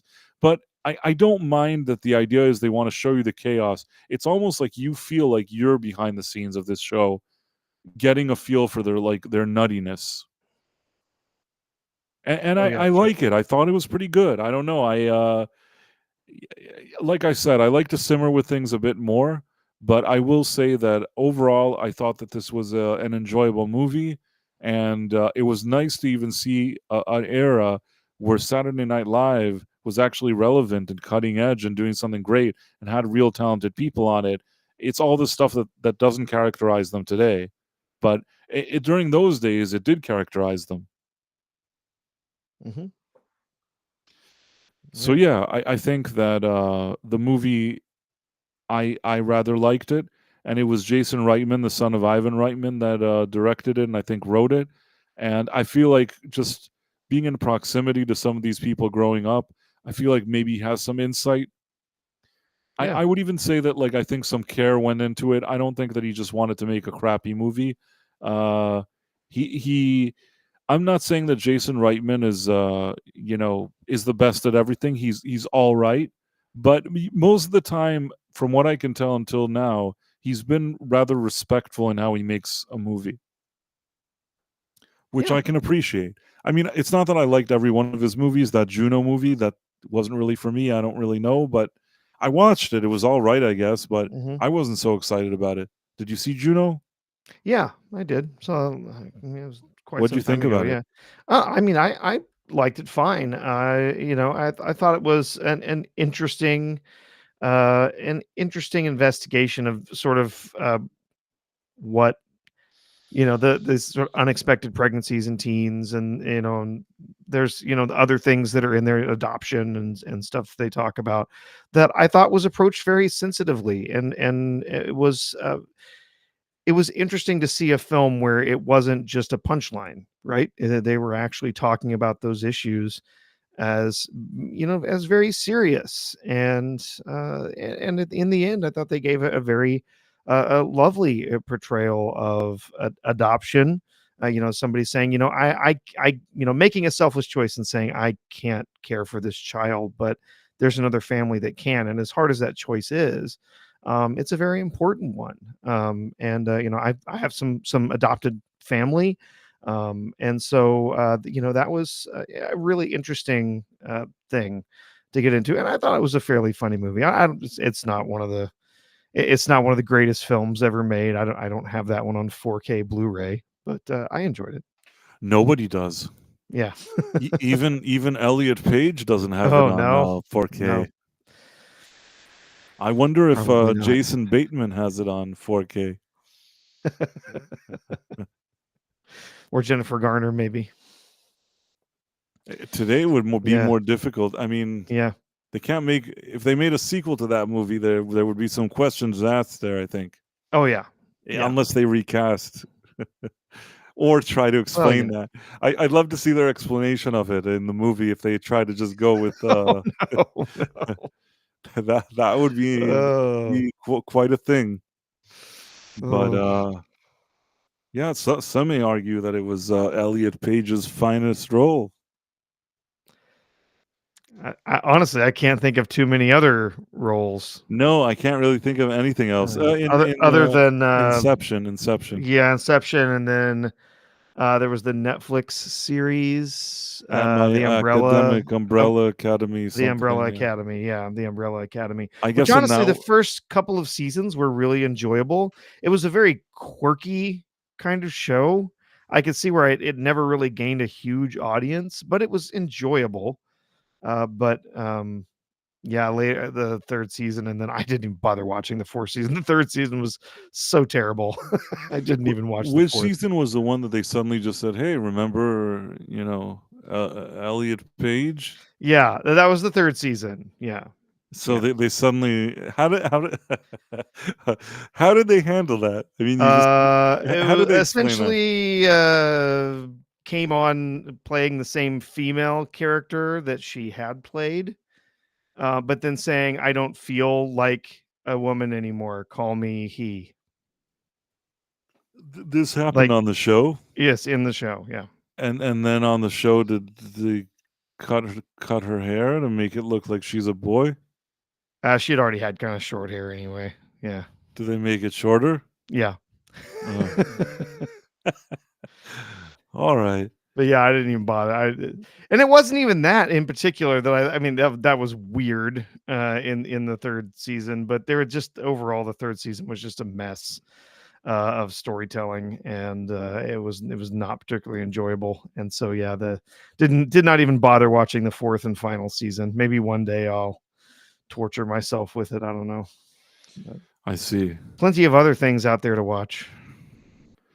That's true. Yes. So I guess there's another thing that I wanted to show Yeah, that I think before we move on, you were talking about SNL over on YouTube. We got a super chat Oh, okay. from the Dead Man for $4.99. Thank you, the Dead Man. Appreciate it. It says, Price, what did you think of the cast of Saturday Night portraying the cast of SNL? Some of these actors are very, very difficult to recreate. But I will say that I was mildly pleasantly surprised by some of the performances. You're not going to be able to be 100% the same character. If you can capture the essence, sometimes that's good enough. I think that the guy that played Chevy Chase had enough mannerisms down that he kind of gave a sort of Chevy Chase vibe. I think that the guy that played Dan Aykroyd did an okay job. Relatively speaking, again, these are people that I really recognize as the real people, and once it's not the real people, you can tell. But I will still say that I think they do a decent job. Lauren Michaels is so much older today. I still think that the guy that played him did a pretty decent job as well. Yeah, I was going to ask you about that one because I had heard another reviewer talking about it, saying that they did not like the guy that portrayed Lord Michaels. So, this is just my personal opinion. Anything that anybody that's worked with Lauren Michaels has always presented him as kind of a strange, quirky guy. A sort of offbeat guy. And I think that the guy in this movie gave that feeling. He didn't bother me. Or Lorne Michaels today is also significantly older than he was then, and it's not like an actor that you've seen in a million movies that it's like you could still. If I say Chevy Chase now, you're not thinking of how he looks like this second. You're thinking of Chevy Chase like in Vacation. You're thinking of Chevy Chase in Fletch. You're thinking of Chevy Chase in Three Amigos, stuff like that. So I guess what I'm saying is that Lorne Michaels doesn't really have that advantage. You think of him today, he's kind of a much older guy. You know what he looks like. There he's like playing like like 50 years ago as a really relatively young guy. I think that the guy does a decent job. I didn't dislike him. All I right. thought he was pretty All good. right. And I'm trying to think what else. The guy that does Belushi, very difficult to recreate Belushi. I think it's all right. It's never going to be in a situation where you're going to watch it and think, well, this guy is better than Chevy Chase. This guy is better than Belushi. You're not going to think that. But I think that you can appreciate the effort that went into it. At least I did. Yeah, good. Yep. It's definitely one I want to see. Probably gonna have to wait for streaming, but I'm interested. Yeah, because I do love those early years of SNL, and I followed a lot of those, a lot of those actors into seeing them in other roles in other films and stuff, and enjoyed them for quite some time. So yeah, I'm kind of interested to see the actors' takes on playing some of those really iconic roles at a time when the show could not have been more popular. Uh, a lot of those actors, those comedians, were at the height of their popularity. So it would be interesting to see that. Uh, yeah, I agree. Again, you need some suspension of disbelief here. They're not going to be one Sure. on one, but I like what the movie was trying to do. There was one guy that played like George Carlin. I thought that he was all right.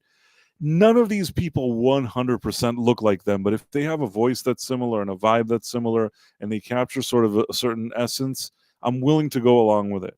And I thought that the movie was pretty well made. It felt like first of all, it was a challenging movie to make in the sense that a lot of times I have a movie where I know exactly where the first act was, the second act, the third act. This movie, I mean, I guess if I rewatched it, maybe I could tell you what I think the first, second, and third act were. But honestly, it's almost just like a big mess behind the scenes, and you're going and you're sort of accompanying Lauren Michaels in a lot of this, and you're just going with the flow. You're just like, okay, now he's in this room, now in this, now in that, and I like this idea. I like that it's something a bit different. Hmm. That they did something that's a bit different and cool. I think. Yeah. So the budget for that was about, it looks like it was reported around 25 or 30 million. So I guess we'll have to see how that does in the box office. What's the official release for that? I Is that think it's tomorrow? tomorrow. I think is Yeah, the I think official it's release. tomorrow. I think I saw it in as Yeah. early as I possibly could because I Yeah. just wanted to make sure that I saw it. But I guess if you like these kind of older comedians that came out of that era and appreciate that early era of Saturday Night Live, I think there's something to enjoy in this movie. Yeah. I'm not saying that everything about it is flawless, but I think it was an overall good movie. Certainly a lot better than a lot of other. If you told me Joker or Folie à Deux or this movie, I would take this movie, Yeah. of course, over the Joker. I wouldn't expect it to do a lot of business overseas. I would imagine that's probably not too many people know these characters and know the show as well I wonder if it's overseas. going to do So business at all. Really, I don't know. yeah, they're doing a rolling release. It looks like so it'll be wide release in the U.S. Tomorrow, and then it's going to be every couple of weeks in other countries. So I it's see. not going to be in the United Kingdom until January. That's very strange. But yeah, I mean, one has to wonder if they're going to be able to make back their money or not. But Yep. who knows? I Yep. mean, even 25 million, it's not nothing. I No, feel no, that's a lot. That's a lot. I wonder what the tracking is of people. It's very niche. I know that I was interested. I was intrigued. It's about TV behind the scenes, comedians that I grew up watching and that I like. So there was a lot here for me that I thought it would be interesting. But I don't know for your kind of normie how much this would interest them. Yep. Yep. And it's a certain generation too. I don't know that there's a lot of younger people who are going to be like, "Hey, remember that show from the 70s?" Yeah, I mean, the and thing all is those that actors. I mean, that's even before my time. I mean, I remember it because I've watched the reruns of it. I've watched it on various other channels and stuff, Comedy Central and whatnot, watching the old episodes, and I really enjoy those classic episodes. But a lot of people today will never have been exposed to those shows, so it's interesting to think that 25 million they would spend on this and how they were expecting to get that investment back with such a potentially limited audience. I mean, I guess it needs to make like $62.5 million. If they would have at least made it for like $10 million, I think they could have pulled it off. Maybe. Yeah. Uh, sometimes, a lot of times, these movies, I can't. I wonder if they couldn't have made things for cheaper than they make them. Yeah. Well, it's also I would have to look and see, maybe they already have a deal with an Amazon or a Netflix or something on the back end for streaming that's gonna pay for a big chunk of that too, so I guess we'll It's have to, possible. yeah, have to wait and see. I guess I would expect that would probably be with Peacock or, you know, given that NBC, right? That's where SNL airs, right? It's NBC. Right. You have Stephen Mack saying SNL was never aired in the UK when it was good. That's too bad. It did Yeah. have some good years. Yeah. And if there's anything that I took away from this movie, it's kind of remembering how SNL used to be something, and how it used to be the forefront of introducing new and brilliant comedians that then would go on and make movies that sometimes SNL themselves would be kind of supporting. What kind of healthy stable it was for new talent. And this movie, if nothing else, gives you that vibe and gives you a little bit of the potential craziness behind the scenes. And I like that. I think that's pretty cool. Mhm. That's just my opinion. I don't Yep. know if it's for everybody. That I genuinely, I found myself enjoying myself for a few hours in the theater, and I didn't really have any serious issues with it. Cool. Cool. Now, back to what we were talking about. We had that thing that I think this is something that you did answer today. Let's see if I can find this.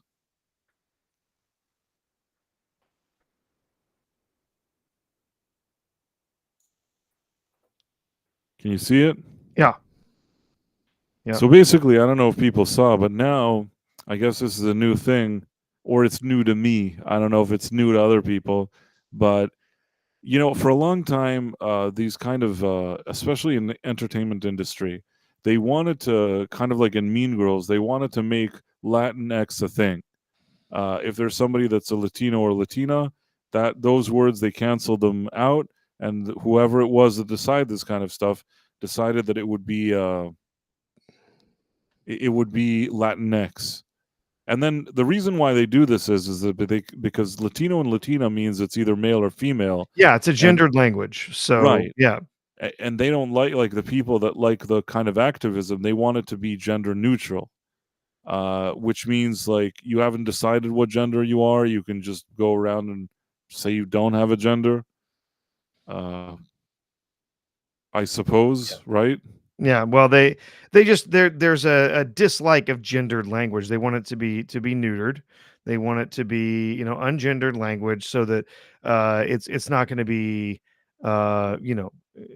it's not going to leave anybody out. It's not going to make anybody feel uncomfortable that you used a gendered uh gendered noun or something, for something that giving objects, masculinity or femininity and stuff. They don't like that. So they want to be able to just say, Latine or Latinx. Of course, we'd have to bring in Polly from the Latino slant to really go heavy on this one. Hey, if he but was up now, I'd send him an invite this second. But uh but w- yeah, w- it's so gross because the truth is that nobody wants this. Like, if you talk to the people in the community, I talked to someone about this not long ago about Latin X, and they were like, no, like nobody in the community uses this. Like, this is a thing that they're trying to impose on I've Latin never, people, now again, this is a Latinos. sample size that I can just say in my own opinion. I have never, and I'm not only talking about online in our circles, I have never met a person that was Latino or Latina that wanted to be referred to as Latinx because of gender neutrality. I haven't met one. You know, Yeah, I'm trying to think now how to word what I want to say. I F- I have met one woman who wanted to be referred to as a womixen. I don't even understand what that means. They replaced the E with an X. X. Yeah, because women is, a term that's used by the patriarchy. So we're gonna take it back, and I'm gonna be a womixen Ah. instead. Yeah, it's bizarre. You Yeah. know what I think, and this is I'm going to go out on a limb here. This is to anybody listening. This is my personal opinion. Uh, really want to emphasize this. I'm not stating what I'm going to say as fact. I'm just saying what my opinion is. Most of the time, a lot of times, Latino women, uh, very often, I feel like they embrace the fact that they're women. If that do you get what True I'm trying to enough. say? Yeah. Oh yes. Yeah. They're not, they don't do, usually when I see, like, Latina women, wherever it is that I may run into them or see them, uh I don't see the kind of what's it called, the girl boss haircut, the little boy look with some weird blue and purple hair and things like that. That's Hmm. not what usually I see. Usually I think women were Latina women, they embrace the fact that they're women. It's not like a neutral thing. And I think that men, I'm going to go out on another limb and say that a lot of times men seem like they embrace their more man side. Machismo. Yes, yes. I mean that in a very positive way. It's like, Yes. so I think that to sort of, for the media, all these kind of quote unquote extreme progressive, whatever they are, to try to keep lobbying for this term to be Latinx, and you come to a guy who doesn't look like he wants to be referred to that way, and you keep calling them that. I don't think that they seem happy with it. That's my personal opinion. Never met one person from that group that thought that that was a good idea to call them that way. And even, forget about me. You had Bill Maher, who was like actually a left. I know he's sort of, his some of ideas are, especially in recent years, are more middle of the road. But he flat out said that, in a segment, that he was actually appealing to Democrat leaders. He was saying that he thought that that party was alienating the Latino and Latina community because of this language. This is language that annoys people, and Yeah. he was saying that. He was saying that because he wanted to change something in the Democrat perspective. Do you get what I'm saying? Absolutely. And Yeah. the fact that the reason why maybe he says it, maybe he comes from a different place than me, but the bottom line is the fact that he was trying to sound the alarm to his own, people that supposedly he supports. I think it does say something. And I think the fact that now we saw this thing in this article that it says Latine, that's what I was saying, that it's as if Latinx was rejected, it failed, and whoever likes to spread these new terminologies Hmm. sat down and said, okay, we failed with Latinx. How do we pull a fast one now where we can come back and still do this thing, but maybe find a different way to do it? So now, instead of Latinx, they want to be called, like, they want to call people Latine, Yep. and they're and I think that this is going to annoy people too. Some people are like, It well, is. it'll annoy them less. They won't really know what it means. I don't know. Yep. Don't know what to tell you. Yeah, it's like, filming a movie once, and then it's terrible, so you go back and you film it again. We're gonna try using this Latinx term, and nobody likes it, so let's try something different. Let's try putting this other one in there, right? It's just such a bad idea. Uh, uh, it's gonna fail again.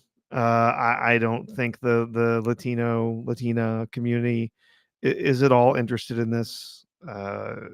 As you said, I think in general, the vast majority of that community seems to embrace their feminine or their masculine side, and the language just doesn't work that way, right? You would have hundreds of different, verbs and nouns and stuff. You would have to change to remove gender from that language. So it's and that Spanish isn't the only language either. Italian. There's others. That doesn't work. So uh, it's just such a silly thing, but they get these leftists just so hooked on these things, right? It's Right. maddening.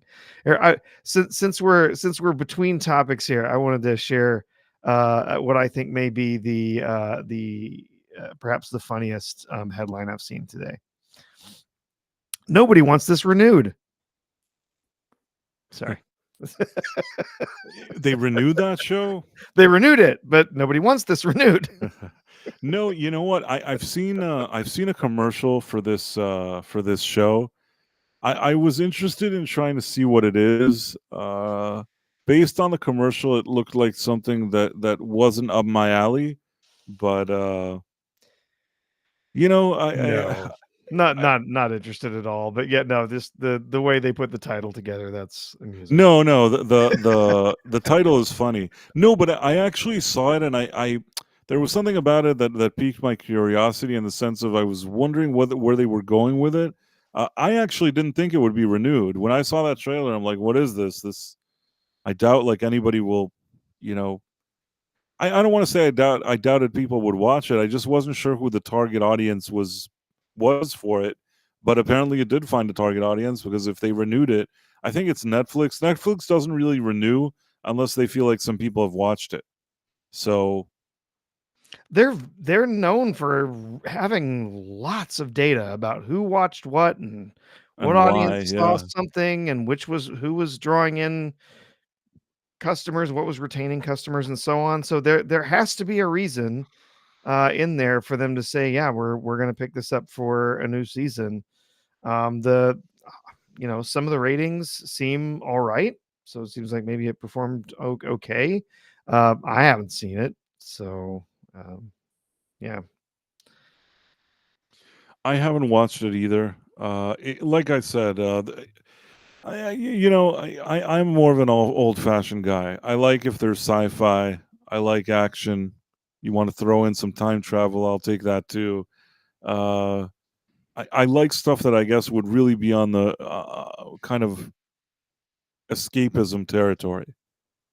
Yeah. Yeah. That thing didn't look like that to me. Oh, it's a rom-com essentially. And It's that's fine. That's yeah, fine. Listen, some people, and especially there's a female demographic for it. sure. Uh, there's supply and demand. I also don't watch Bridgerton. I'm sure there's people that watch it and love it.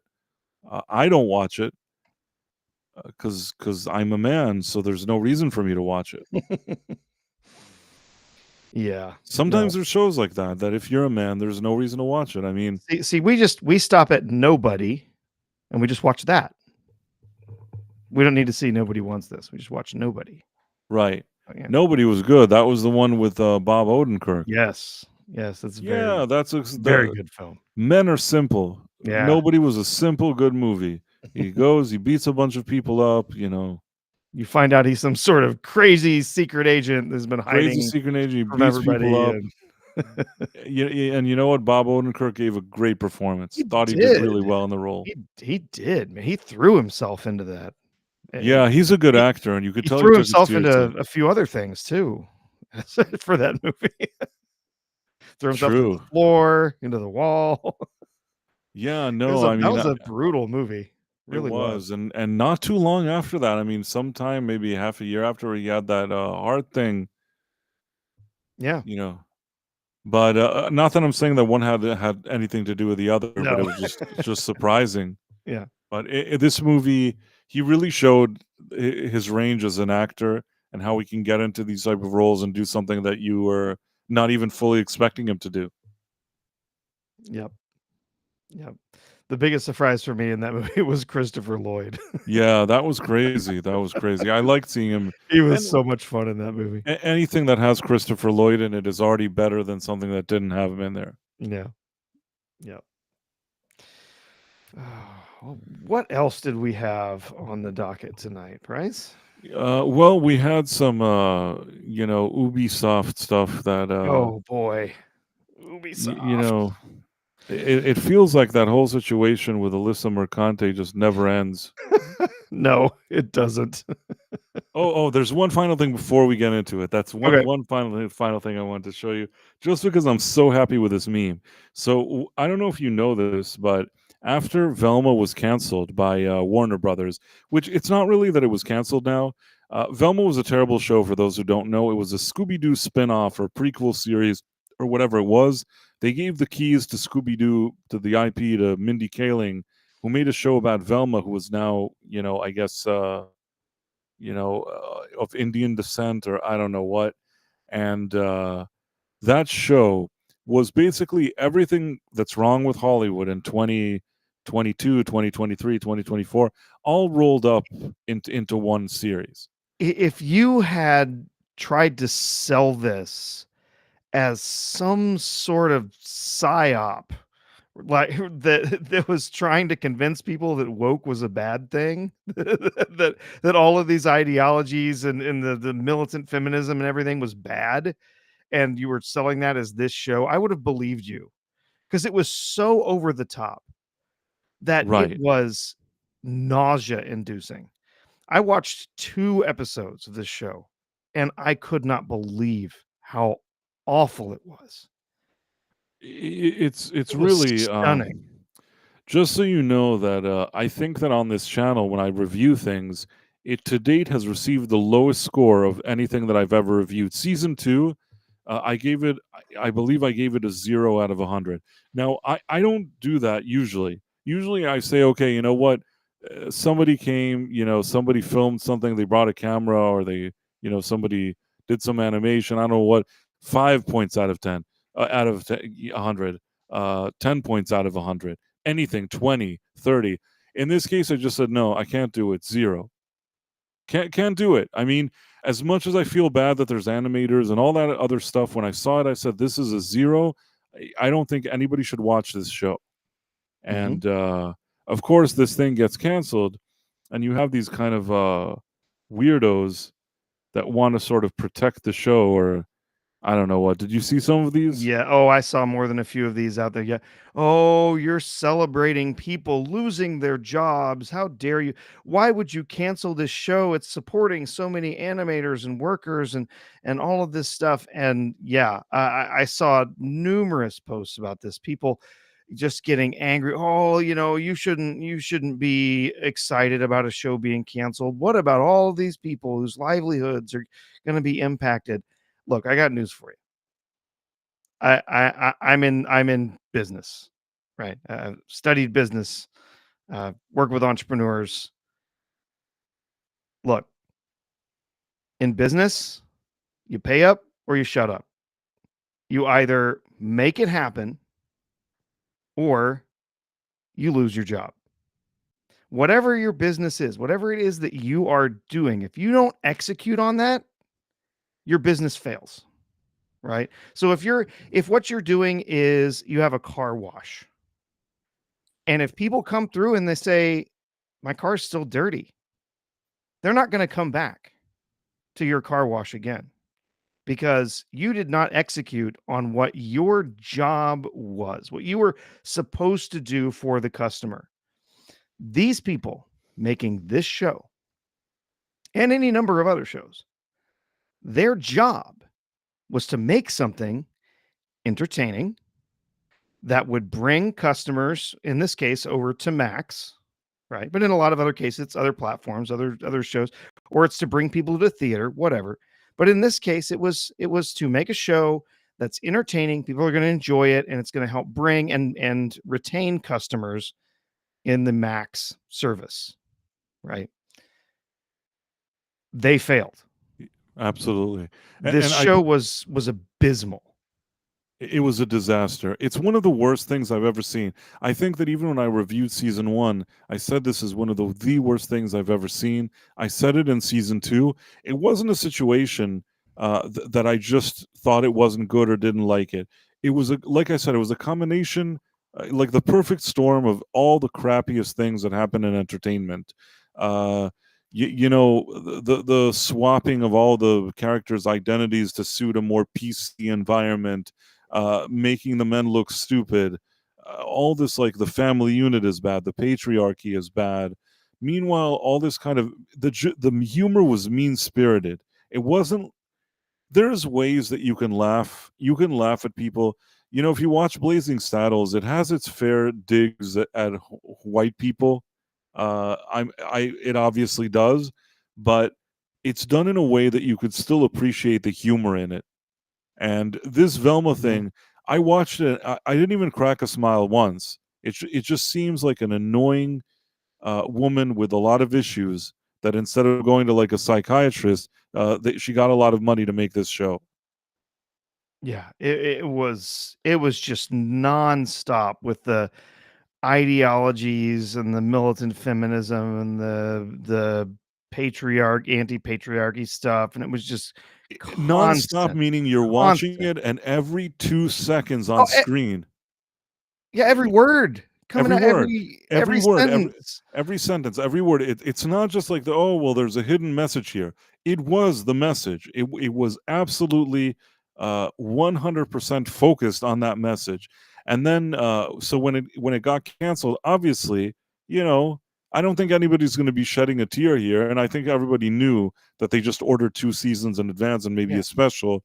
yeah. I don't think anybody was fooling themselves thinking this would be extended, but it didn't stop from people like this guy here, Jason the cartoon fan, who is a watermelon person. It's funny how the watermelon people always have such you know, such Mhm. morals they want to speak of. Yes. In any case, you're right. Accept people's jobs, of course, but nobody gives a damn about that if those people worked on a show they don't like. Unfortunately, what are you talking about? I mean, why do I need to like something? Yeah. People I worked on it. I'm now required to go spend my money on a product I do not like because someone else might lose their job? No.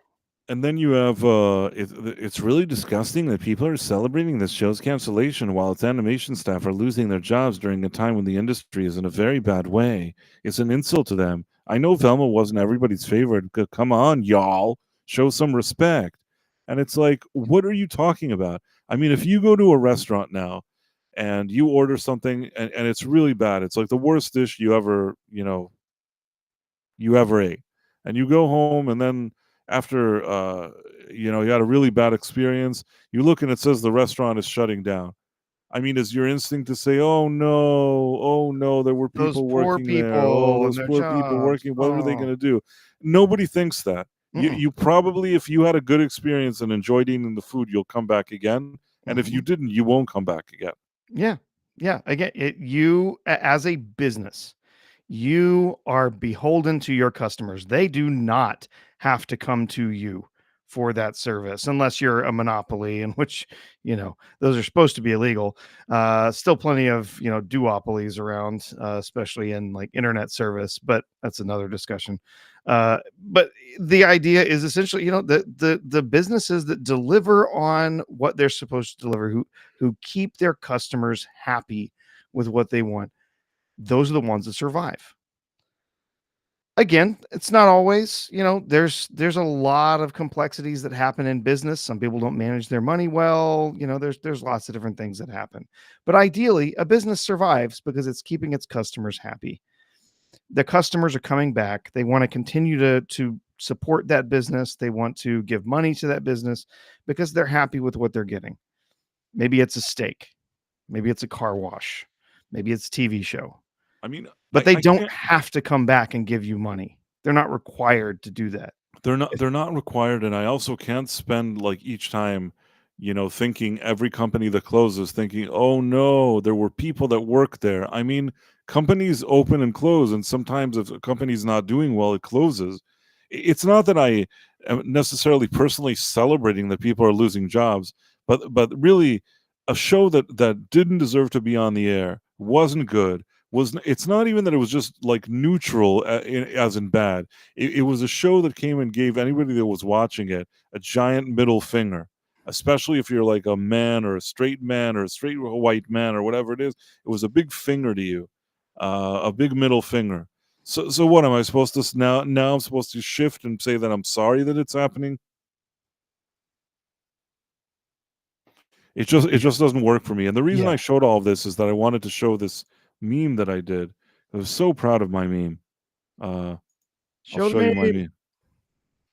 As Adam Gray was saying in the chat, poor management rarely pays the price. The the shit rolls downhill. Well, that does tend to be very true. It's usually the people at the bottom who end up suffering the most. I think in this case there probably were some creators up at the top, that are frustrated that they lost their project. But the funny thing is, I think a lot of these people, for them, this loss happened a long time ago. Because again, these are two seasons were made at the same time, essentially. They were paid for at the same time, and so for a lot of these people, they've long since moved on. So, Yeah, I'm sure they moved on. yeah, Uh, there we go. I'm trying. I feel like it's not showing it the way I'd like. Oh, I know what to do. Here, there you go. Okay, let's see if that worked. Oh, okay, that worked as well. So basically, and just so you know, this wasn't a meme that I did a copy paste. In the sense, I actually had to put work into this meme because there isn't.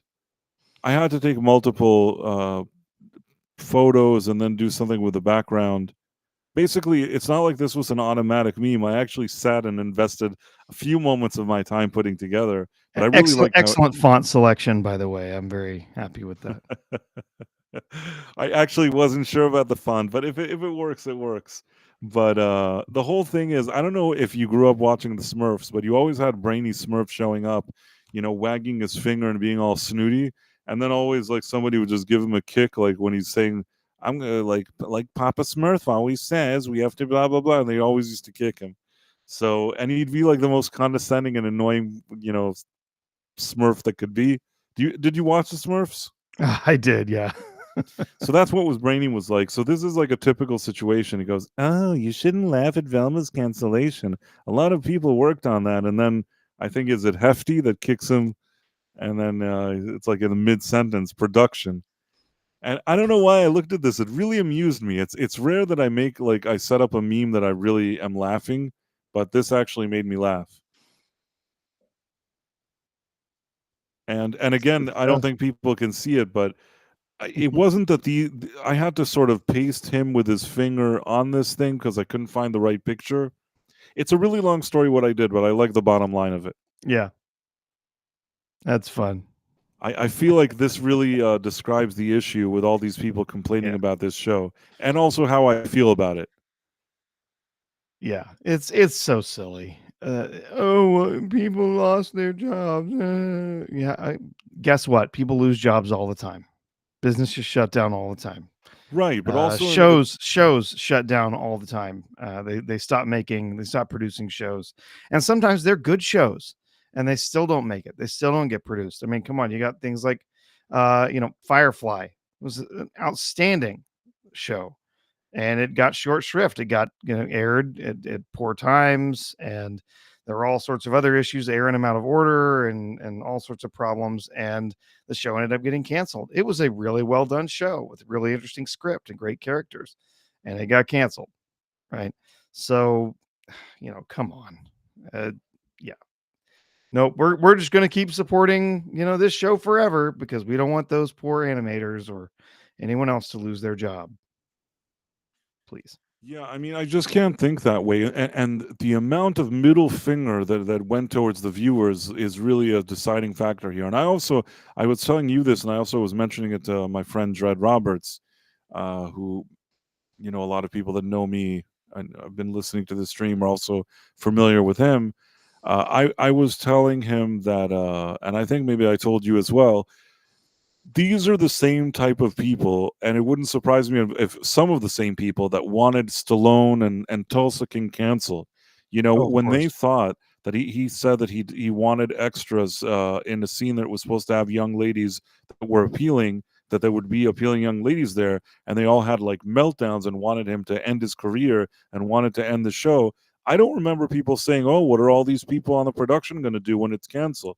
They were very, very eager to cancel Hmm. and to complain. So really, I don't have any sympathy for them. To suddenly pop up and make it seem like we're supposed to be nice to this show because some people were employed there, I don't accept that. No. Yeah, it's ridiculous. You know, it's just like some of those, and that's maybe a segue to what we're going to talk about. But it's like you say Concord. Well, a lot of people worked on it. The fact that they shut it down, it's not good for the people that worked on it. That's not how it works. You Yeah, release a well, movie, and either people like a game, and people like the game, or they don't like the game. Doesn't matter those what. those people got paid for making something that ended up costing Sony $400 million. So Right. they I mean, they got away with murder on that one. I tend to agree with you. But now I guess is a good time to focus more on what happened with Alyssa Mercante and that humiliation that happened in Kotaku and how it all looks. Are you on top of that? Well, she blocked me, so I can't really. I'm just kidding. Yes, I've been reading all about. I saw I saw that there was an article that they did on that Park Place talking about it. But I also saw the story, the video that Smash JT did about the Yeah, uh about her being taken to school by it was uh humiliating. I saw what is that it, too. It was really, Thomas Mahler. Yeah. yeah. I don't know much about that Mahler guy, but let me tell you, I saw those responses and I couldn't help but like it. But why don't you tell people, give a little bit of a rundown on it, or if you want to share some stuff, give your take on this because maybe some people didn't see all of this. So essentially, I believe it all started. There was someone on X claiming to be someone who had formerly worked at Moon Studios, uh, who helped make a couple of different games, claiming to be someone who was from the gaming industry. And they were coming on talking about this particular, or several games anyway, that were for Xbox, and saying they had worked on the Ori and the Will of the Wisps game that was produced by Moon Studios. And when this came out, when this was being published on X, essentially, this head of the studio, Thomas Mahler, came out and said, "Hey, who are you? I don't remember you working in my company." And so she had to kind of pull back a little bit and explain, "Oh, well, I didn't actually work for you as a software developer. I actually worked for Xbox, essentially just working in customer research."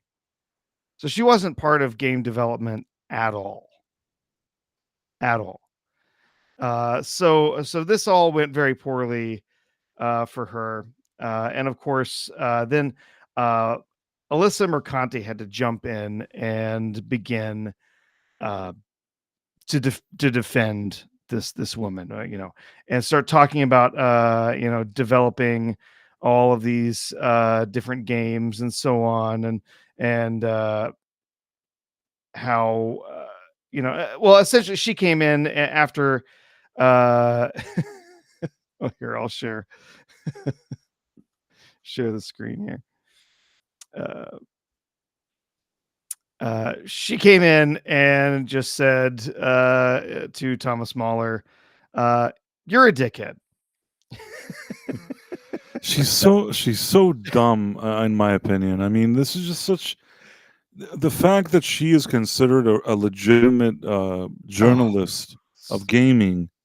This to me feels like such a sham. it is. It It absolutely re- it is. really is an insult. It's an insult.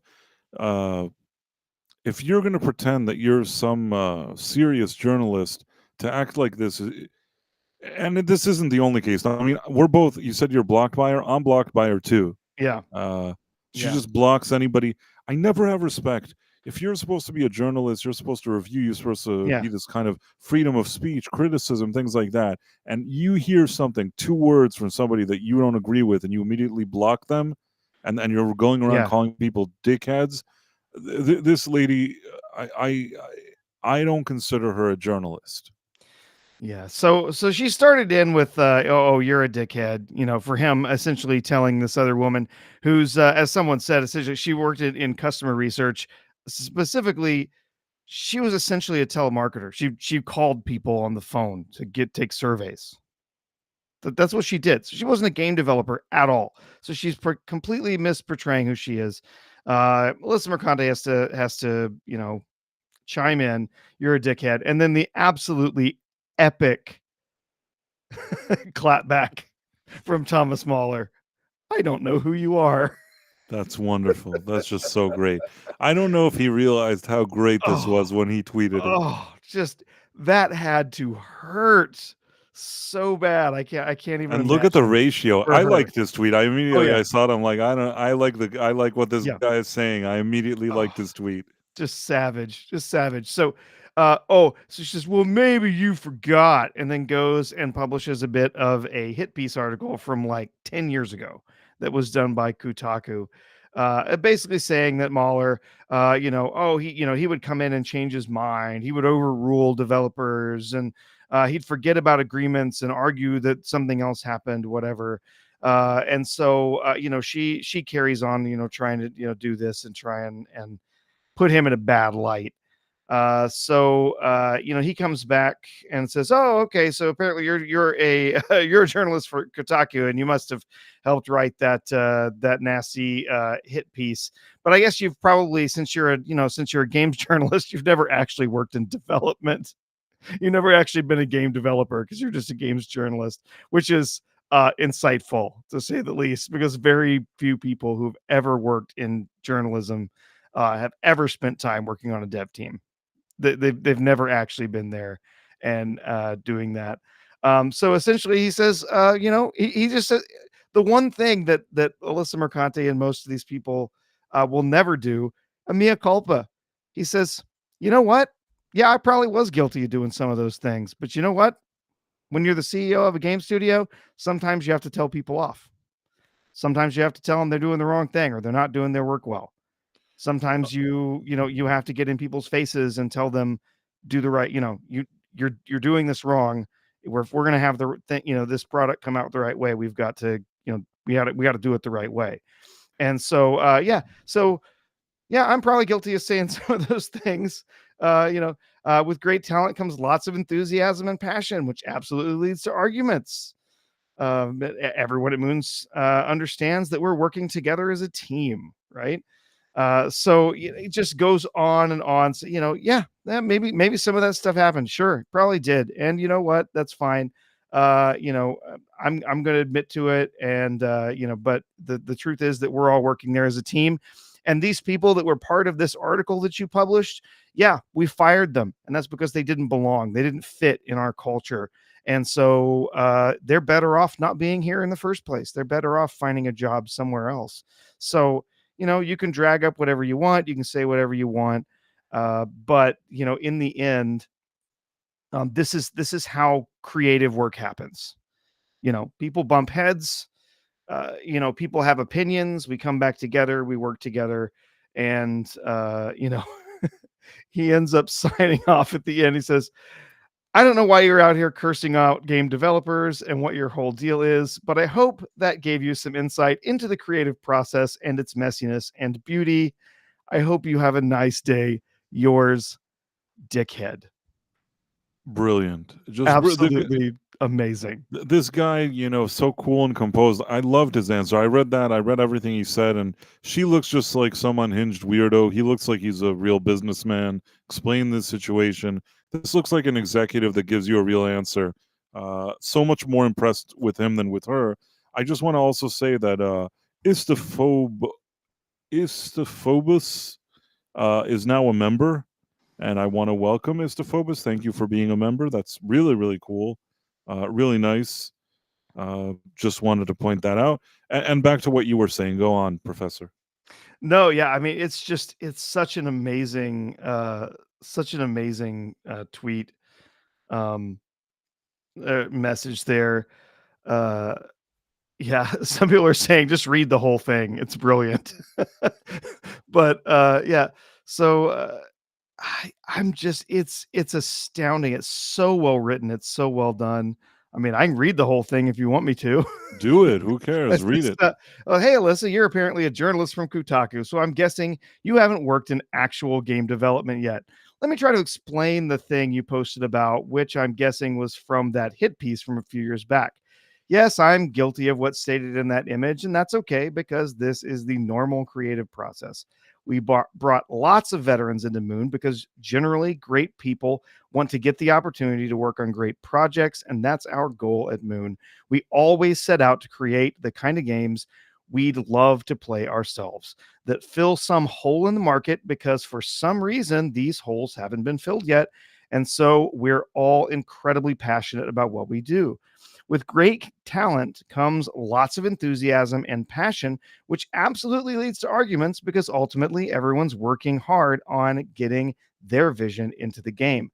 But also, everyone at Moon understands that they're working as a team. So the point of these arguments is then to try to convince each other why this or that solution would be the best thing for the game we're making, and the best solution ought to win.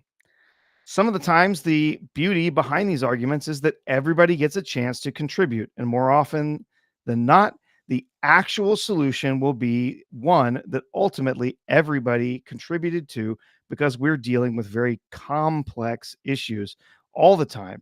And complex problems often also need complex solutions. Here, I just realized it switched tabs and I didn't switch tabs. There we go. It's often a chaotic process, but it's controlled chaos. And yes, absolutely, everybody now and then I have to put my foot down and set the direction because I'm the game director. And ultimately, it's my responsibility to ensure that everyone knows where things are heading and that decisions get made.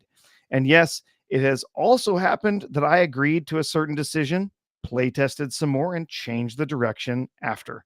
Again, to me, this is a normal part of the process since things get clearer and clearer the more stuff gets implemented and the more we play and test. To me, all of this is just how creative work happens. It can be painful, but my job, like any good director, is to understand what's going on and make sure the right decisions get made, even if some work might get rendered useless in the process. See here, even Miyamoto is guilty of this. So yeah, it has another article here. It goes out to Miyamoto talking about having to Miyamoto is kind of from Nintendo, right? yes, That's like yeah, the and he's like considered a legend. You know, Super Mario absolutely, Brothers. and having He to he's like the take some. gold standard of this type of situation. Absolutely, and I cannot remember the exact circumstances here, but there was some extra element that they were wanting to put into the game, and in the end, they finally had to say no. This doesn't make sense. We just have to get rid of it. It. We've worked on this. We've tried really hard, and it just isn't going to work. And so we're just throwing time after something that's not going to work. So anyway, it says a few years back, we hired some folks that didn't really fit our culture. So we had to part ways with them. And then this article happened. Wasn't a great feeling to see some ex Moon folks talk badly behind our backs, but ultimately it just made it clearer that these folks shouldn't have worked at Moon in the first place. And I hope they're happier now wherever they landed. I don't know why you're out here cursing out game developers and what your whole deal is, but I hope that gave you some insight into the creative process and its messiness and beauty. Have a nice day. Yours, dickhead.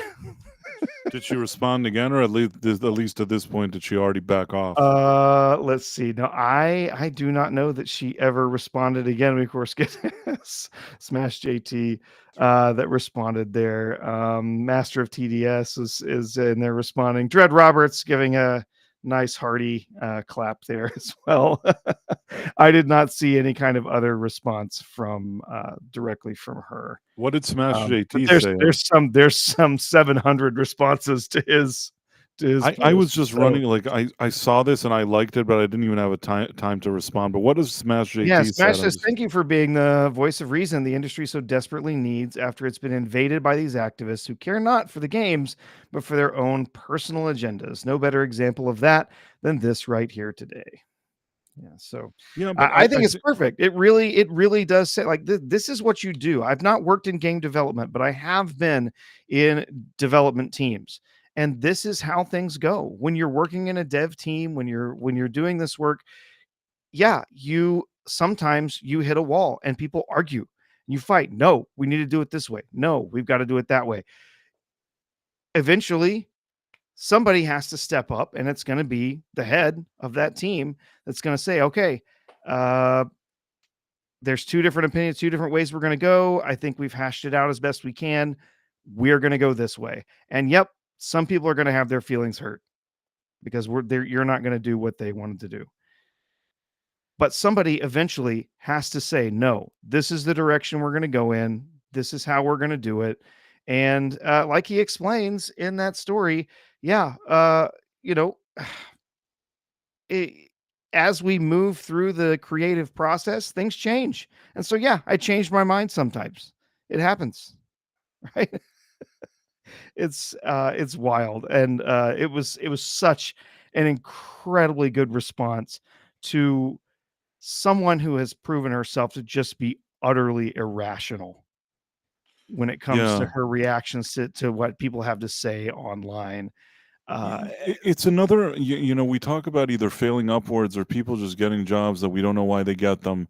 The position in which she's been put is one that just baffles me. yeah. I don't know how she's considered. Is she like a senior editor at Kotaku? What is she? Remind me.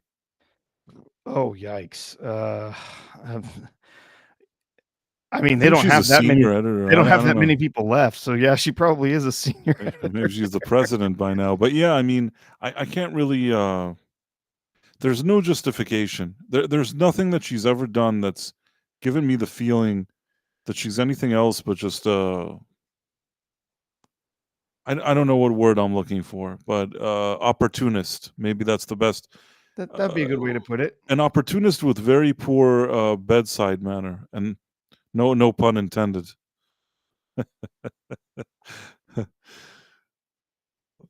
Never mind. No, I got it. uh, Yes. No.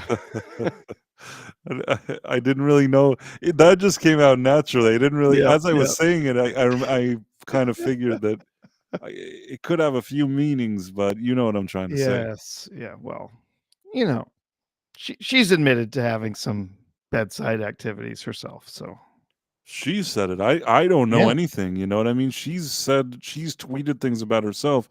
I can only go by whatever she's saying. I don't know anything really. Yeah. Yeah, good luck finding even one picture of that woman where she doesn't look like an arrogant twit. She's ugh.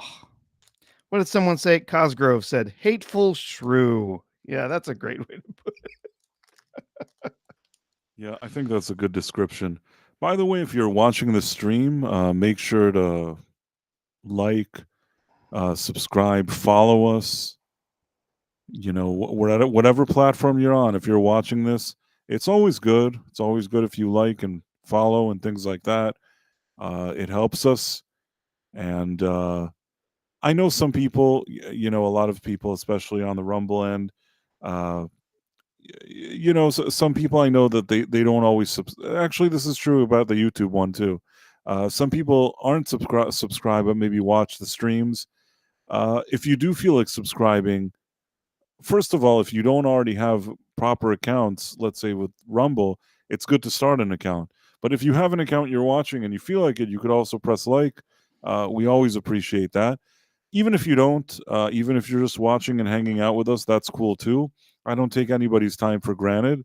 But if you're already around and it's not too much trouble, it's really cool if you like and share and follow and all that other stuff and subscribe or wherever it is that you're looking.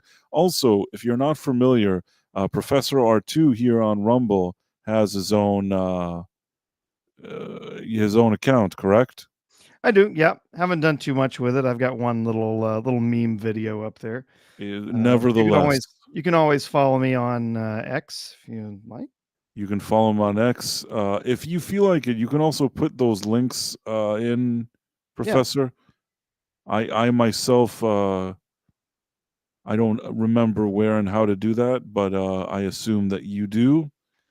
So it's certainly, I recommend that. We always appreciate that kind of interaction. But even if not, even if you enjoy this night conversation, and for whatever it is, and you don't want to do all of that, I understand that as well. Just throwing that out there. And we always are really appreciative for everybody hanging out with us. Rumble is really I really like what this platform is doing, and how it gives a stage for people who believe in free speech. So I'm always really excited about the type of crowd we see here. Just throwing that out there. Did you put it in the links? I Did you put the links in the I chat? dropped some links in the chat. Yeah. Just for my X. Yeah. So yeah, I think we went over a lot of stuff today. I'm trying to think if there was anything else. Is there anything maybe in gaming or anything that's Uh, I will say there was one other it's just a fascinating headline that I saw earlier today. Here, I'll share it. I don't even know what to think of this.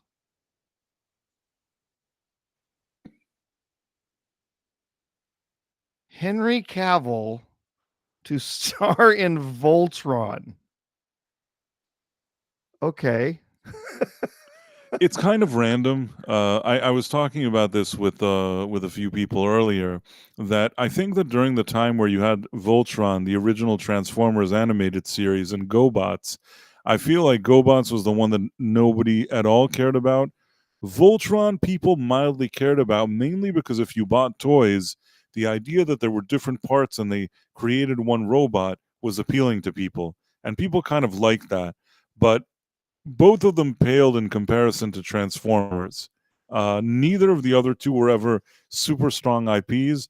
Somebody told me that in more recent years there was some show on Netflix. I haven't watched it, Yeah. Yeah, and there was a Voltron Defender of the Universe, I think was the full title. It was a 3D animated show, and it was all right. I didn't love it, but it was all right. I think it was made for a younger audience, and so I wasn't particularly a huge fan of it. But I watched the original show, back when I was younger, the original and Voltron. the original. Honestly, I'm going to say something that some people in the audience will get, but I liked the car Voltron better than the lion Voltron. That was because there were two of them. The first one was the one made of cars, but uh, I had the lion Voltron toys. I had those, all of those eventually, and made the big giant Voltron, and ended up many years ago. In fact, it was before I was getting married. Needed some money, and so I sold my complete Voltron set off to a friend of mine, and he still has it. So You had the yeah. original robot, like the parts and everything. Oh well, so yeah, you would buy each of the different lions, and then the lions would snap together into a giant robot. And so, yeah, I had those, and Right. I had one of the action figures for one of the characters. I don't remember which one. Honestly, I'll tell you, I had that at some point. I don't know where it is. Yeah. I know I had it, and I don't know. I couldn't tell you now if you told me. It's lost. Yeah. Sometimes things got lost. I don't know. There's other things that I had that I don't know where they are. Uh, Maybe they were thrown out. Who knows? Yep. Yep. I had held on to that one for a long time because I managed to assemble all the different pieces of the lions, and even had the sword for it. And yeah, I ended up selling that off I'm to really a buddy of curious about mine. this comment, Jay Yeah. Goodwin, and look forward to Price of Reason, who will be on a show at some time, somewhere, and he really likes the person that runs the stream. Hmm? I don't get it. I don't understand what it means. Do you get it? I want to understand it, but I don't. I think he likes that you like to be on other people's streams with people that you like. Oh, Uh, okay. I Oh do yeah, I like don't know. him. I'll see. We have another super chat from the Dead Man over on YouTube. Thank you, the Dead Man, for $4.99. Gary has had her on. I believe he's talking about Alyssa Mercanti. Gary has had her on in good faith, and she still came off as a hateful person. Yeah, I'm not surprised. Where did he have her on? I don't remember this. No idea. I'd have to go look it up. That would be a fascinating conversation Wow, I didn't. to see her When on did with this Gary. happen? I have no idea what you're talking about. Yeah, I have to go look that one up. Is he talking about Nerdrotic? He had Alyssa I would Mercante. assume that's who he's talking about with Gary. Yeah, I don't know. That would be really weird. Now I'm Hmm. I'm trying to find this. Yeah. This I don't think did he have it? I can't find anything where she was on. Only he has probably Chrissy Mayer doing imitations of her or something.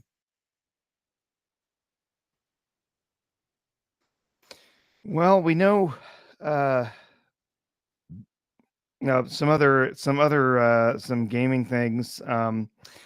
If you're a fan of Dragon Ball Z or the Dragon Ball series, there's multiple series. There's the original and then Z and Super.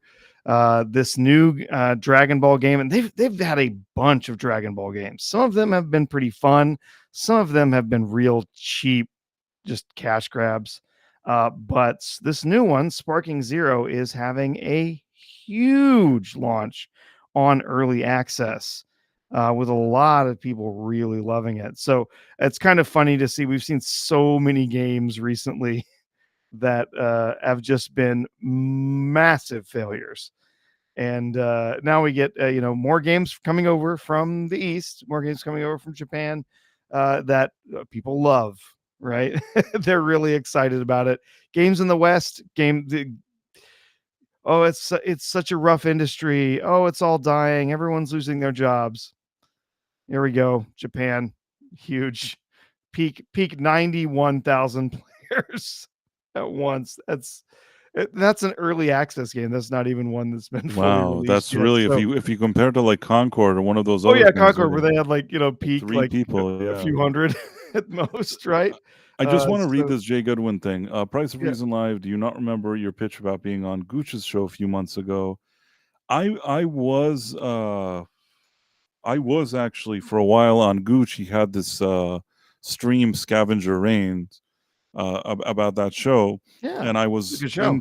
throughout the entirety of his series, going over every episode. I was actually on that stream.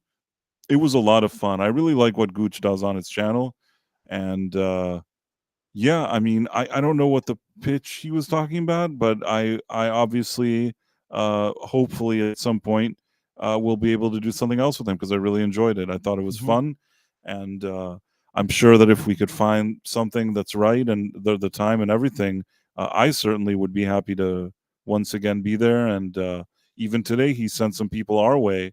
So yeah, Gooch is a good guy. I don't know if Jay Goodwin was referring to the fact that at some point there was a point that I was on Midnight's Edge and I was you know, telling people, plugging things, and then I was talking about my friend Cannoli Sasquatch and doing like the worst plug, what is now being considered one of the worst plugs of a stream ever made. I guess that was me. I wonder if I also plugged the Gooch, and I probably didn't do that well either. But in any case, plugged his stream, of course, not plugged him. Oh, it's a late hour. In any case, I don't know if that's what Jay was referring to, but certainly there have been some interesting things. And yeah, and Jay Goodwin himself is a good guy, so that's fair to point out as well. Yeah, so I really like the conversation we had Yeah, today. I yeah. think it's good. So what you wrapping up? What did you think of Scavenger's Reign overall? Scavenger, have you watched it? I have. Yeah. Oh, okay, that's cool. I thought that it was a good kind of animated sci-fi show. There, the fact that it had this kind of surreal world, I really Mhm. liked it. Yeah. Uh, it really, when you're kind of getting in the mix, getting in, into the show, I feel like there's this kind of unknown that you don't know what's going to happen on that planet, and the fact that it's a foreign planet and you don't know what's going to happen creates this kind of eerie and suspenseful feeling throughout. And I Yeah. really liked there were so many ideas I liked about it. My only complaint, and it was hard for me to ignore this, is that every woman on this show either looks like a man, acts like a man, or looks and acts like a man, and that kind of annoyed me. Uh, Yeah. you know, it seems like a small thing. Make these ladies just look like normal ladies, and you have a show that's like, I if it lost any points, it was that thing that they couldn't steer away from. It's like nobody's asking for this. Maybe if they made the women look like women, the thing would be renewed, Yeah, who which knows? I I actually wanted because it told a good story. I it really, told a really interesting it story, and was a you're right. quality show. It was a It quality show, but those ladies didn't look like ladies. the very, I think you said it well, the surreal nature of everything that was happening. It was an absolutely gorgeous show when it wanted to be.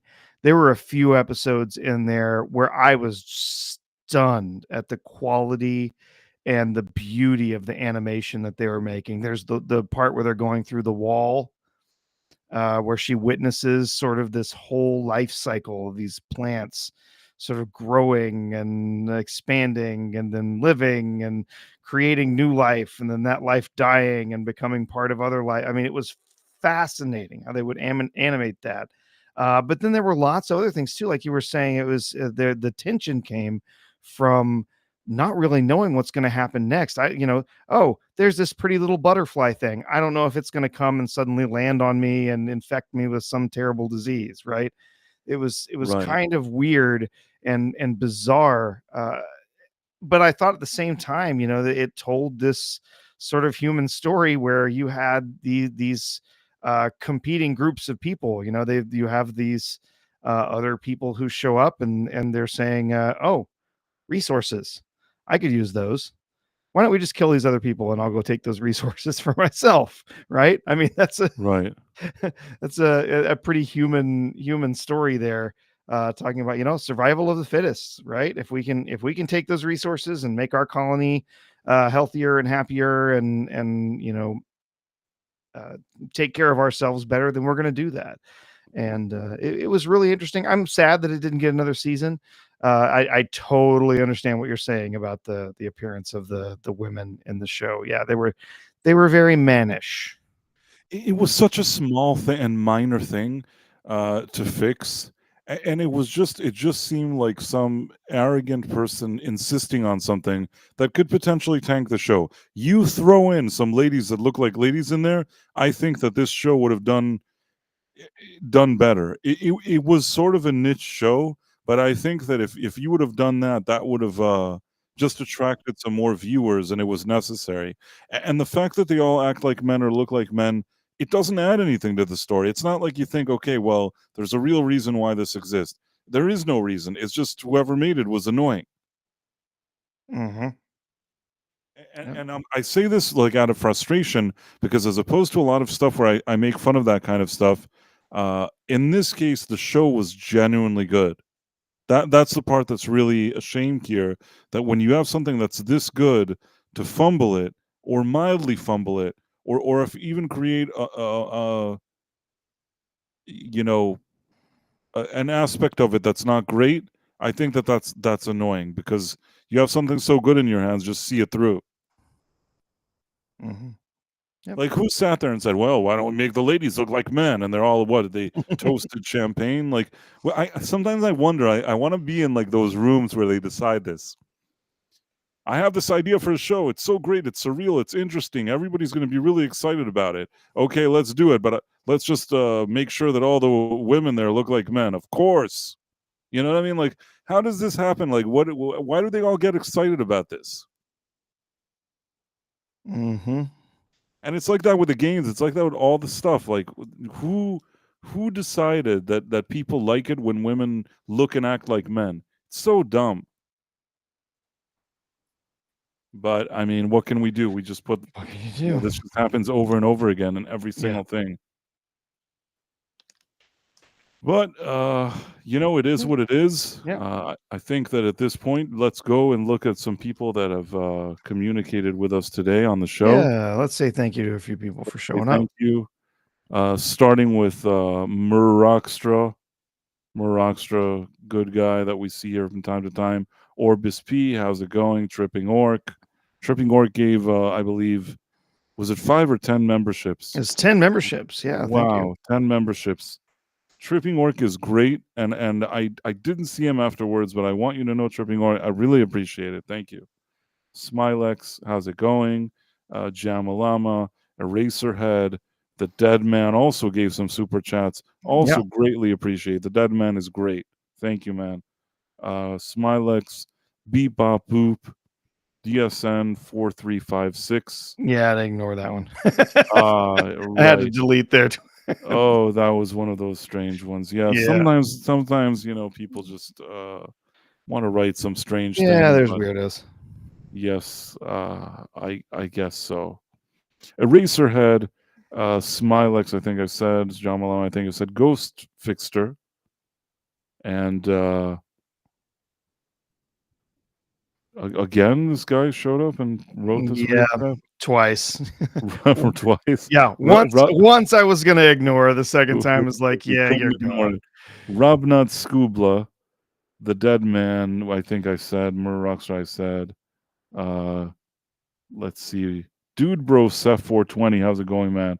I love that this guy shows up, does like the Leonardo Give us DiCaprio the doing cheers cheers from from and Leo leaves. and But he does this often. yep. That's his contribution to the conversation. But you know what? Cheers to you, man. Looks like there were a few early ones here on Rumble from Kivo 1961, 1T72. So those are some usuals that show up. So glad to hear from them. Yep. And then Tripping Orc, we said Caleb Levine, Urkel DeStefano. I think I said Eraserhead. Best Mhm. West,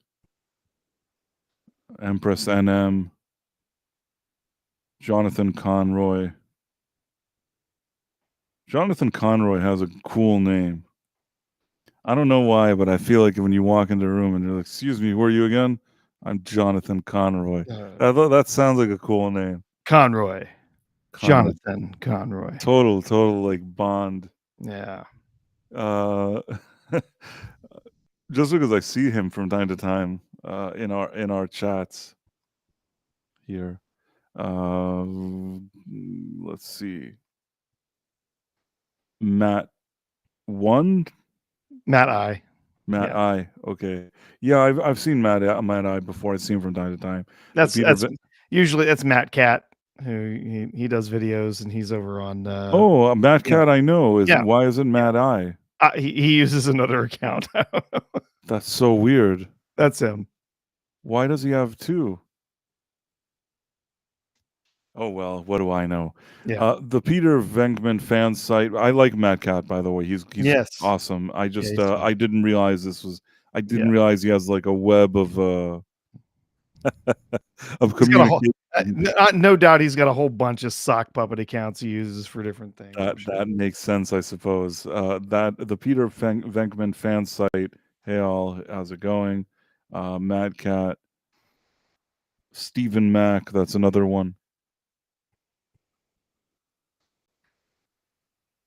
Love the interaction here. Love that people are talking. And Mars Monkey Max, Kitty Bear, and have I missed anybody? Let's see. Ramnath School, I said. Dead Man, we said. Yeah, and Jay Goodwin. Istophobos. By the way, with Istophobos uh, with a membership joining the show Yeah, I tonight. And mentioned it. I also want to, just congratulate Istphobos, mentioning 25 years sober. Congratulations. That's quite Congratulations, the man. accomplishments. That is great. Cosgrove, The Wolf from Heart, 79. Adam Gray. How's it going, Adam Gray? Uh, Joshua Calkins, I think I said, but if not, he's Mhm. also, I see him often hanging out with us, and I always appreciate that. Kitty Bear, I said, I believe is the Phobos. Jay Goodwin, Yep. six. Six popped in for a minute there. Six says, why do you have notifications set for discussing film if you don't like them? Uh, It's because we don't like their takes. you know what? At this point, when they give one of their takes, the least I can do is just correct the take. Exactly. That at least relaxes me. I don't know why. Like that makes me, feel good. I don't read all their stuff or look every second either. To be fair, also they tweet like every 5 minutes. Every 5 minutes they like tweet, and a lot of it is just. I mean, nothing personal. A lot of it is just crap, like things that I couldn't care less about, really. But that's another thing. Let's see. Did I miss anything? Let's see. Six. I'm looking Six for chooses strange hours to join just us. gonna pop in. Yeah. Totally, but I like six. Yeah. Always nice to see her here. So that's always appreciated. Uh, Looking for Whew. some other new ones here. Are there any new ones? I feel like I've gone through Um, them, but I'm trying to go. Marla Cherendoff, Marla Sharondoff. Yes, she. Tom's dead ass also, and the Wolf from Heart 79 also joining us here in the last few minutes. So the Wolf from Thank you. Heart 79. Good night. Yep. Yep. Tom's dead ass that says you miss me because I do not chat. Well, I thank you for saying Yeah. hi to us anyways. And Marla Sharondoff. I really like Marla. She's great, and she listens to some of our streams, and very grateful for that. I hope you're having a good evening or night, Marla. Thanks for hanging out with us. Yep. And yeah, I Yeah. think we were able to really go over this list, and Yeah. Hope everyone got their shout out. Sorry if we missed anybody, but yeah. we're always sorry if we miss people. I think most of the time we're pretty good about this stuff, but once in a while, a name can slip between the cracks. We obviously don't do it on purpose, but so happy that you guys are hanging out with us. As I said, make sure to subscribe, like, follow Professor R2, whatever platform you're on. He'll be there, and you should find him, and you should follow and subscribe and all that stuff. And I'm right again, this. behind you. What'd you say? I'm right behind you. How so? I'm just kidding. It's late. It's late. It is late, and yeah. So and as I said, you feel like liking this stream, that's great. You feel like sharing it, liking, following, wherever you're at, whatever you're on. Always nice to have that kind of feedback. If you are not yet subscribed or not yet following us or that kind of stuff, also would be great. But regardless of anything, we're always happy that you guys join us, and we're happy that we're able to spend this time with you. And on that very positive note, I think that we should, kind of head out. Professor, do you want to plug something or talk about something before we go? Well, of course, come back and join us every Tuesday and Thursday evening for the Night Owl. We love having everybody here and just talking about whatever happens to come up. So, who knows? Sometimes we get some special guests will pop in and join us. We didn't get to see Sean this evening, unfortunately. I was kind of hoping he might pop in, but I guess he had to work. So he works very late, he and does. he did text me while we were on the stream that he just wasn't going to make it in time. Uh, Again, he's the door is always open for Sean, and he comes back late from work, and a lot of times he's able to join us, and we're always appreciative of that. 1T72 says, well done, gentlemen. Have a good weekend. Yes, well, thank you. Thank Yes. you. You have a good weekend too. But yeah, so And come back and join us here on Tuesdays and Thursdays in the evenings. Always excited to have everyone here. Come join us on the Mr. Brown Alliance on Sundays.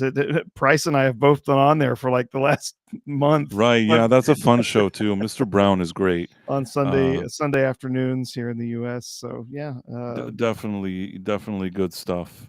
And yeah, I guess that's it. Now this maybe yeah. that's time to end it, right? To end the Let's wrap it show. up. Let's Good wrap night, it up. everyone. Good night, everybody. Good night. Bye.